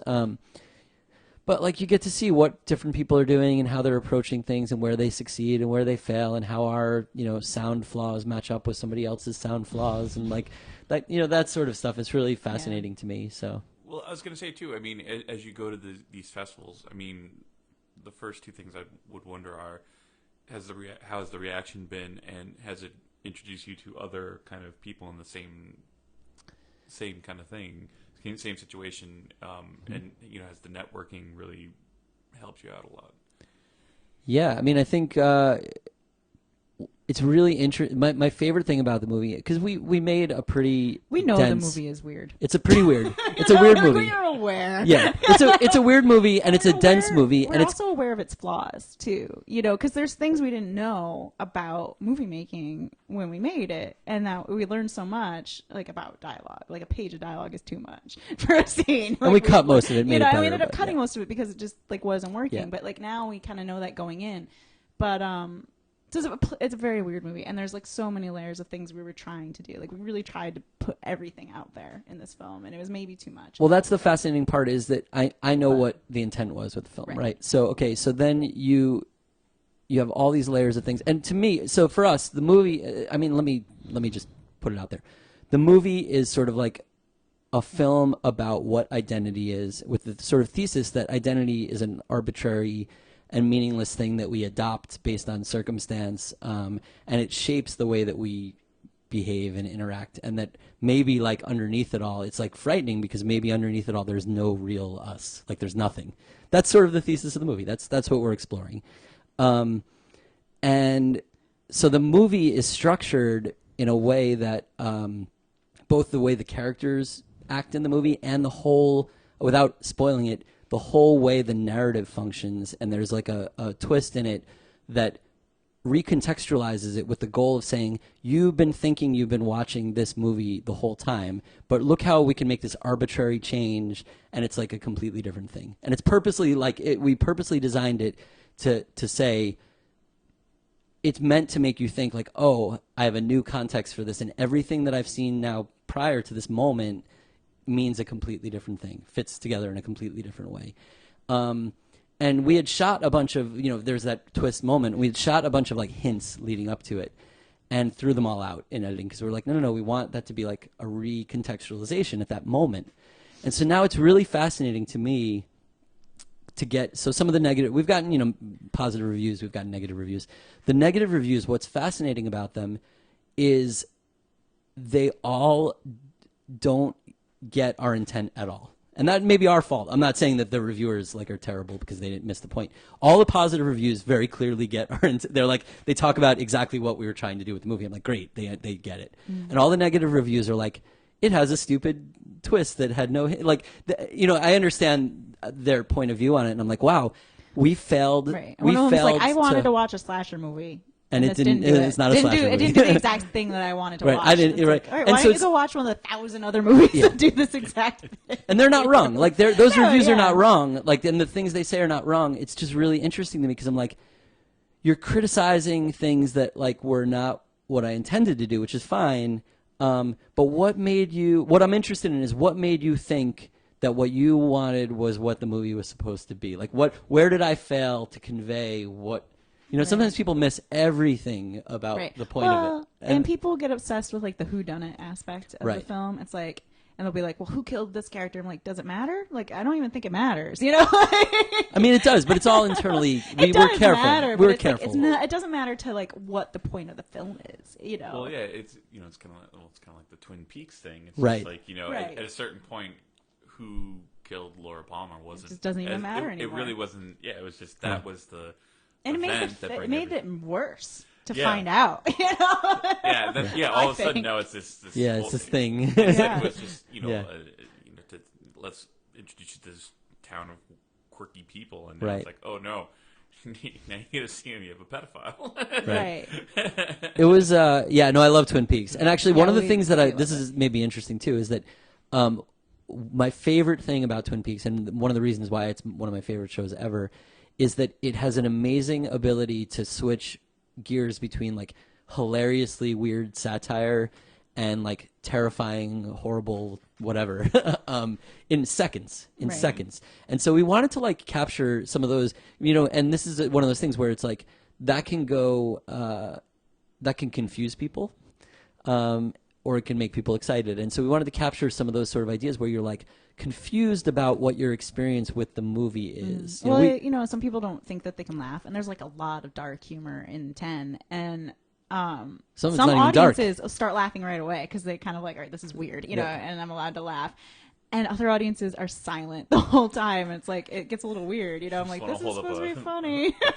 Was it the laugh sign? Yeah. Laugh here. Right. And I think as soon as people start laughing, But then yeah, you it's need fine. that. Everybody It's starts like, laughing. how you need like the one dancer. plants. Yeah. You need like the one laugher in the audience to be like, it's Yeah. okay, guys. Like, it's Okay, you supposed to can- be ridiculous. We should bring plant laughers with us because Yeah. I think it would help. But no, I mean it's interesting because we wanted to do a lot of different genre stuff, partly because it ties into the themes of the way identity of the the identity film. themes. Yeah. Like the movie doesn't have an identity, or the identity recontextualizes constantly, just the way that the characters in it can adopt. These characters.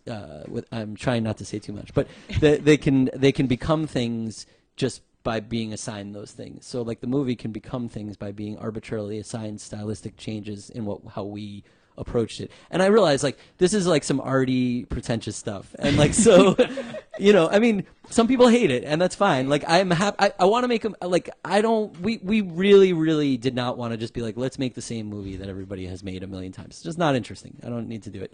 And I'd way rather make an arty confusing pretentious thing that only even if and I don't think that this is true, but only even if 10% of people are like, yes, this is cool, I like what you did with it, that's fine if they really get what we were doing. And I don't think it's quite that bad. But And I think because we come from music too, like some of our bands are not meant for everyone. Like Do Not Forsake Me, My Darling is not enjoyable to 99% of people, but the 1% of people who like it for a lot of Right. reasons, So it's kind of how we approach film. Like we're going to do something interesting to us, and it's not going to be straightforward, and it's not going to be very easy. Right. But But the problem is it's disguised as something that people Right. think they think it's like, oh, here's this murder trope mystery thing. And so there are a lot of people who like that. They want to see that thing. And then they're like, you didn't do the thing that I wanted I was to expecting see. to see. I This just is wanted not to the turn thing. my brain off. The thing. And I don't watch mind this. tricking those people a little. I don't, Yeah. but sometimes they don't like It's it. a very easy film. And so, like, Magnetic is also plenty weird, the movie we're working on now. But I think, I keep telling Michael, I'm like, it's a sci-fi, so people are immediately already ready for weird. They're less susceptible to being upset by weirdness. Right. Right, so you're It's like going they're in already completely- prepared, I think, just by the genre, And it's like a very hard sci-fi movie. Like, Yeah. Well, but that's cool because you're kind of approaching your filmmaking the way you approached Right. music. You're just kind of like, okay, well, we could do another horror movie, or we could explore this other thing that Mm-hmm. Right. I wasn't going to get too much into Magnetic because I feel wait till it's done and then maybe have you on as a follow up too. Yeah, totally. Sure, yeah. I mean, I think what it comes down to, if you want to try to put like an umbrella on this, I think we're really interested in having opportunities to actually say something, not just create stuff for the sake of like, here's a thing. It has no substance to it. I'm never gonna like a pop song that's like it's like a love song. I mean, it's fun nice. sometimes. Like sounds nice. Okay, great. I'm gone. Like, I've already left the I building. might enjoy it, but like I enjoy it in the moment. Right, but we want to try to I do like better than that, or else. make something more meaningful than that. So that's why like everything we're making, the genre doesn't really matter so much as like what are we trying to say. Yeah, but we're never gonna do a romance. Like no rom-com. Don't say never. Don't say never. right. But I don't. Probably never. like- probably never. Yeah, there's certain things. It's not interesting but to it us. is That's not why. interesting. Yeah. To us. I want some. But Sort it of might be sci-fi interesting. element Someday we or might some have a sort of romance horror story that we're like, this is an interesting romance story. And right now, that's not interesting to us. No. Like, and that was one of the big things with 10. We're like, no, like, no love element to this or any of that, because I'm not interested in that. And that always kind of poisons movies that don't need it. But like, I mean, there are movies where it works well, but there are a lot of movies where they're like, well, we got to put this love story in, so let's just like poison the narrative with the love story. And I just hate it. It really drives me nuts. And so Magnetic is like same kind of thing.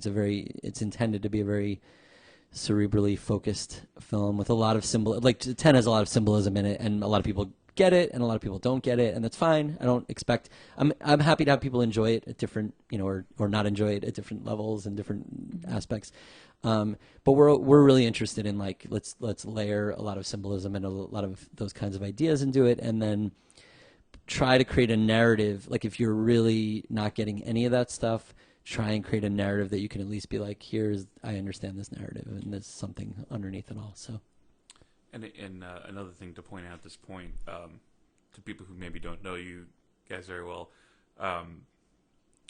they are the very, even though you have a band called the Michael J. Epstein Memorial Library, Yes. you're probably the most pretentious people I've ever met. well, thank you. Yeah. It's like, you have these ideas, but, you're not jerks. I try to be a jerk. I must be failing. We've had so many discussions. This is actually a about really that funny band name, because it came out of like the Motion Sick was Mike's main songwriting project at that point, and when that ended, he didn't feel he could go on with a name without the people that had supported it. Even though it had started as its only sole as him thing, but like it really became a band, at that point. right? And so when he was thinking of what was going to be the next thing, he was like, I just have to put my name on there in case people come and go, or whatever, just so it stays branded, Right. You okay. know. That makes sense. Yeah, it was really. I hate maybe it. that was a mistake, Well, but I still hate it. I absolutely. I mean, I hate it. There's no. Bad, especially with it having become so collaborative Yeah. of a project. It's like even gets weirder, as time goes on, that it's your name. Yeah, I keep thinking about changing the name to just the Memorial Library, but like,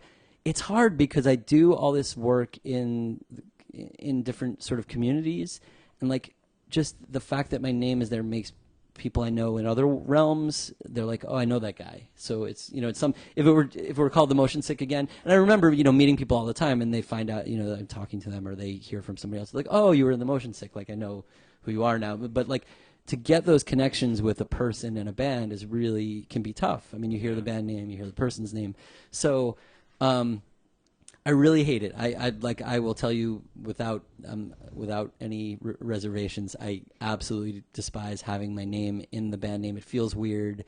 It doesn't really make sense as a thing anymore because of how involved everybody is. But it just makes it easier for me to promote and get people to know about it and to do it. So well, it reminds me of when when my old band, when we signed to this we weren't signed, but and I think it depends on what genre of music or what your goal with music is. I know with us, because we were considered, avant-garde or arty, which terms I absolutely hated at the time, and I still hate.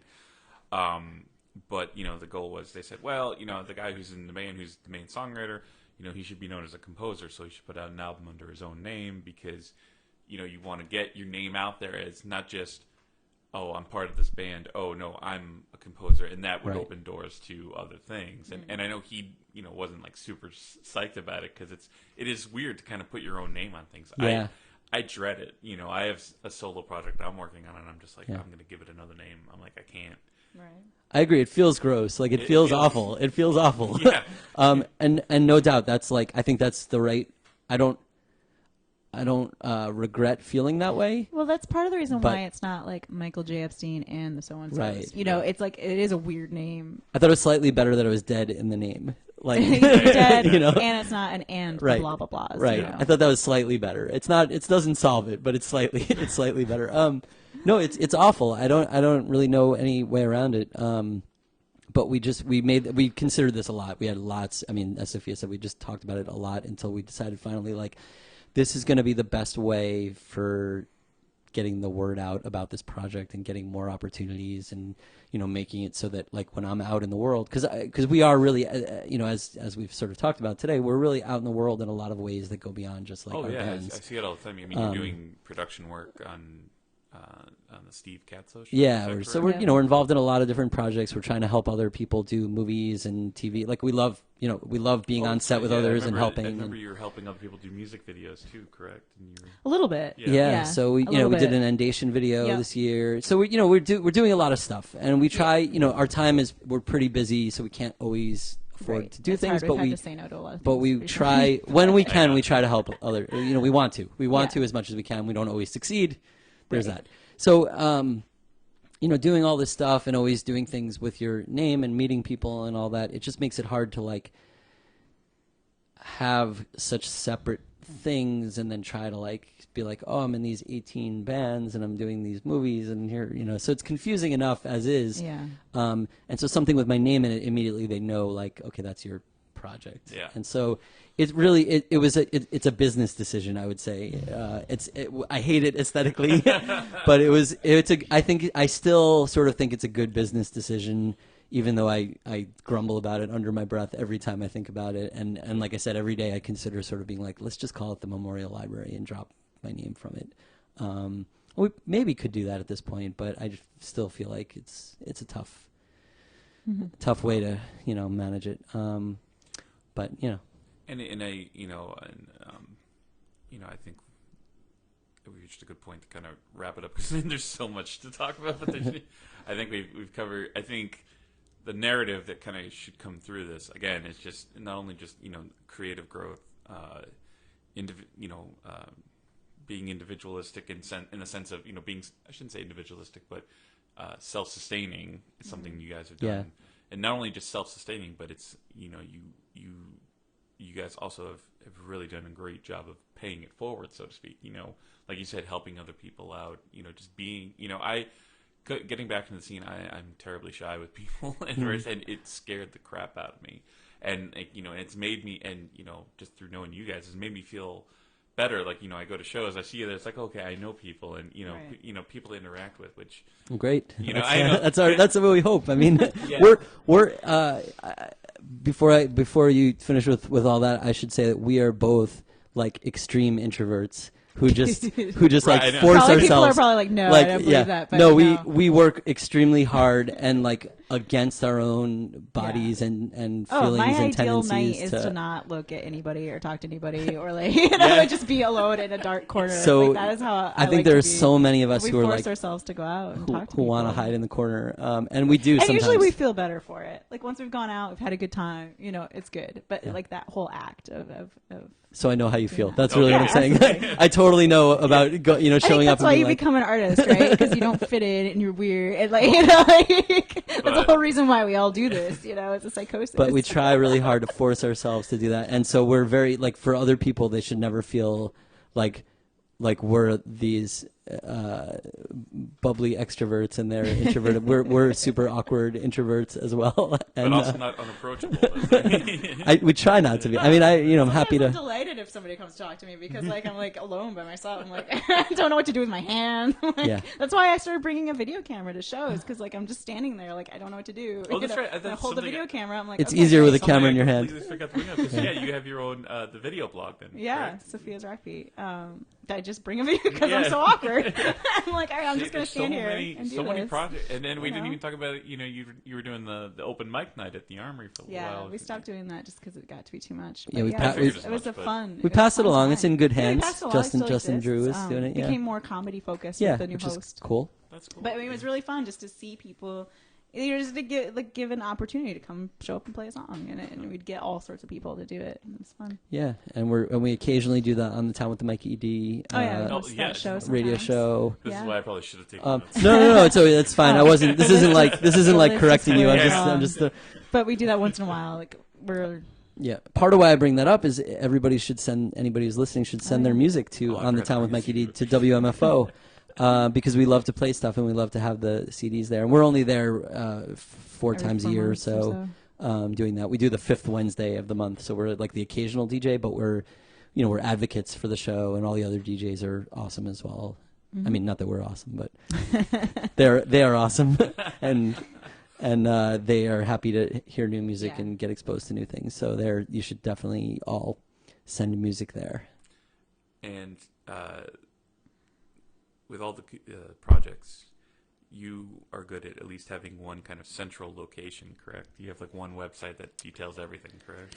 We both kind of do. I mean, we both have websites that are just our names. Oh, so okay. SophiaCacciola.com, there's MichaelJEpstein.com that are both hubs for everything. Yeah, they have all the projects. Sophia's website is probably better designed than mine, so I would recommend going there. But mine also actually has a little bit because I do hearing research as well, so I've started trying to like be good about talking about all the facets of my life there, but I haven't quite. I'm getting there. I'm figuring out how to all the bands put them have all in their own place. websites and stuff too, and the movies do as well. So there's a lot of websites. Yeah, but SophiaCacciola.com, SophiaCacciola.com. I can spell her name. Come on, now your turn. MichaelJEpstein.com. All right. We don't have to get divorced. HTTP : Yeah, you know that stuff. www. We can maintain our marriage because we can both spell each other's names correctly. It was a tense moment there. I could have messed it up. But yeah, so all our stuff is there, and you can add us on Facebook and absolutely. whatever. Please add us on We like to see what I like to cause fights on Facebook, and I like to read what other people are up to and learn about what people are doing. Yeah, I love it. It's honestly. hard because I feel so stifled by Facebook, because I know I'm not seeing everybody, and I'm like, but I'm friends with you, so I can see your stuff, and then I don't see it, and it makes me really upset. I feel like I'm missing everybody's stuff. Well, but, you kind of turn your Facebook usage into rallying against. There's the like thing, right? I make a little bit of trouble. I know.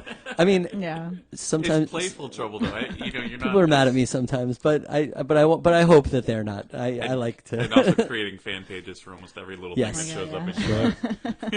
Absolutely. There's something like 50 pages that we're admins on. A lot of times, other people create them and just make us admins. Oh yeah, that'll happen. For like, us. Where did this page come from? I have no idea. For my beard, if somebody made like a our name. I didn't make it, but somebody else made it and then like added me as an admin. I'm like, all right, I guess that's a thing that has happened. I don't. At this point, my life has spun out of control, I suppose. to my weirdo fellow friends on Facebook. So. Well. Thank you so much for inviting me into your home. Oh, thanks for and coming taking over. the time, because this has been really interesting and awesome, because it's stuff that I never knew about. And I didn't even know about half of it. So. Well, I find it to be inspiring. I mean, like one other thing I'll say, because at some point I hope to also interview Walter Sickert and all them, because I feel like there's this inspirational thing between you guys, especially you two in particular, and Rob too with Quiet Desperation. Yeah. It's that it's an artistic community that's not just, okay, we're going to write these songs, play these songs. You're all trying to do something bigger. Between Rob doing Quiet Desperation, you guys with the movies, with Walter Sickert. I mean, when they did the play, 28 Seeds, It was amazing. It's like you're really trying to create a really cool music community first and foremost, and then encouraging each other to do really interesting things with not a lot of money, which it's inspiring to me, because it made me think, like, okay, I'm making these like silly prog rock records, but I'm like, oh well, Mike and Sophia are making movies and music videos. How come I can't make a movie? You can do it. Yeah, Do exactly. it. You know, and so yeah, I've been wanting to do that too. Yeah. So I mean, it's like it breeds creativity. It breeds a cool sense of Yeah. you know. I We're absolutely. constantly inspired by other people around us. Yeah, too. I mean, Rob especially. the people you brought up, like what Rob and the Sickert crew, are definitely people who have inspired us to expand what we're doing into other realms. I mean, it really absolutely is a situation where we we're not working in a bubble where we're like, we have these great ideas. It's like we see other people doing stuff and we're like, these guys are awesome. They're doing great work.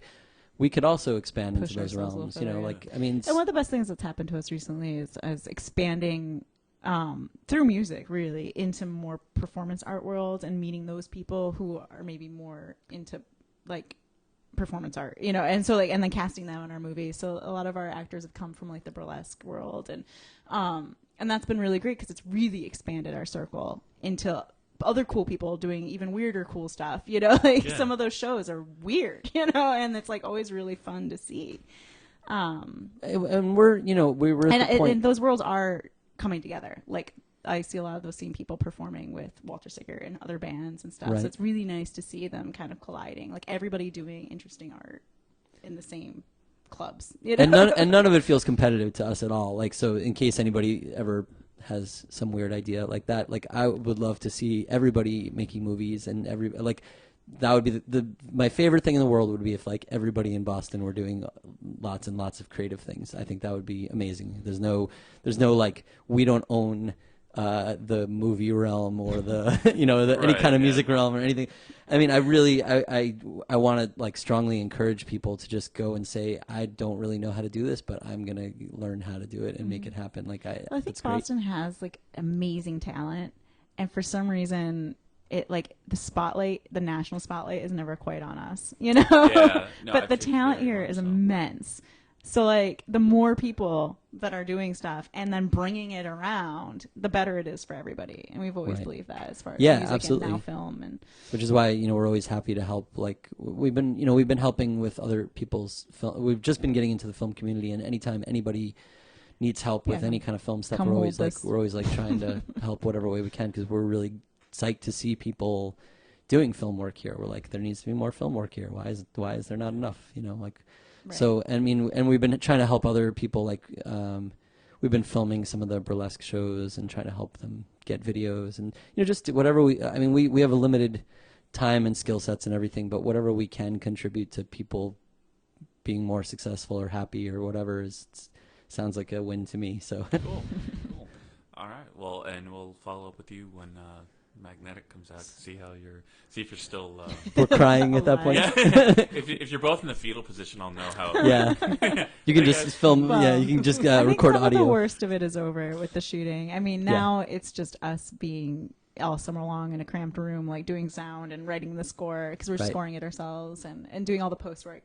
And that's going to be tough, but for me, the toughest part is scheduling everybody and and actually getting the shots done. So Yeah, now that it's not as frustrating. Like some of the just the time coordinating limits is and- frustrating. It's not fun, and it's frustrating. You don't, even when it succeeds, you don't feel like, wow, I did great coordination to get access to this location.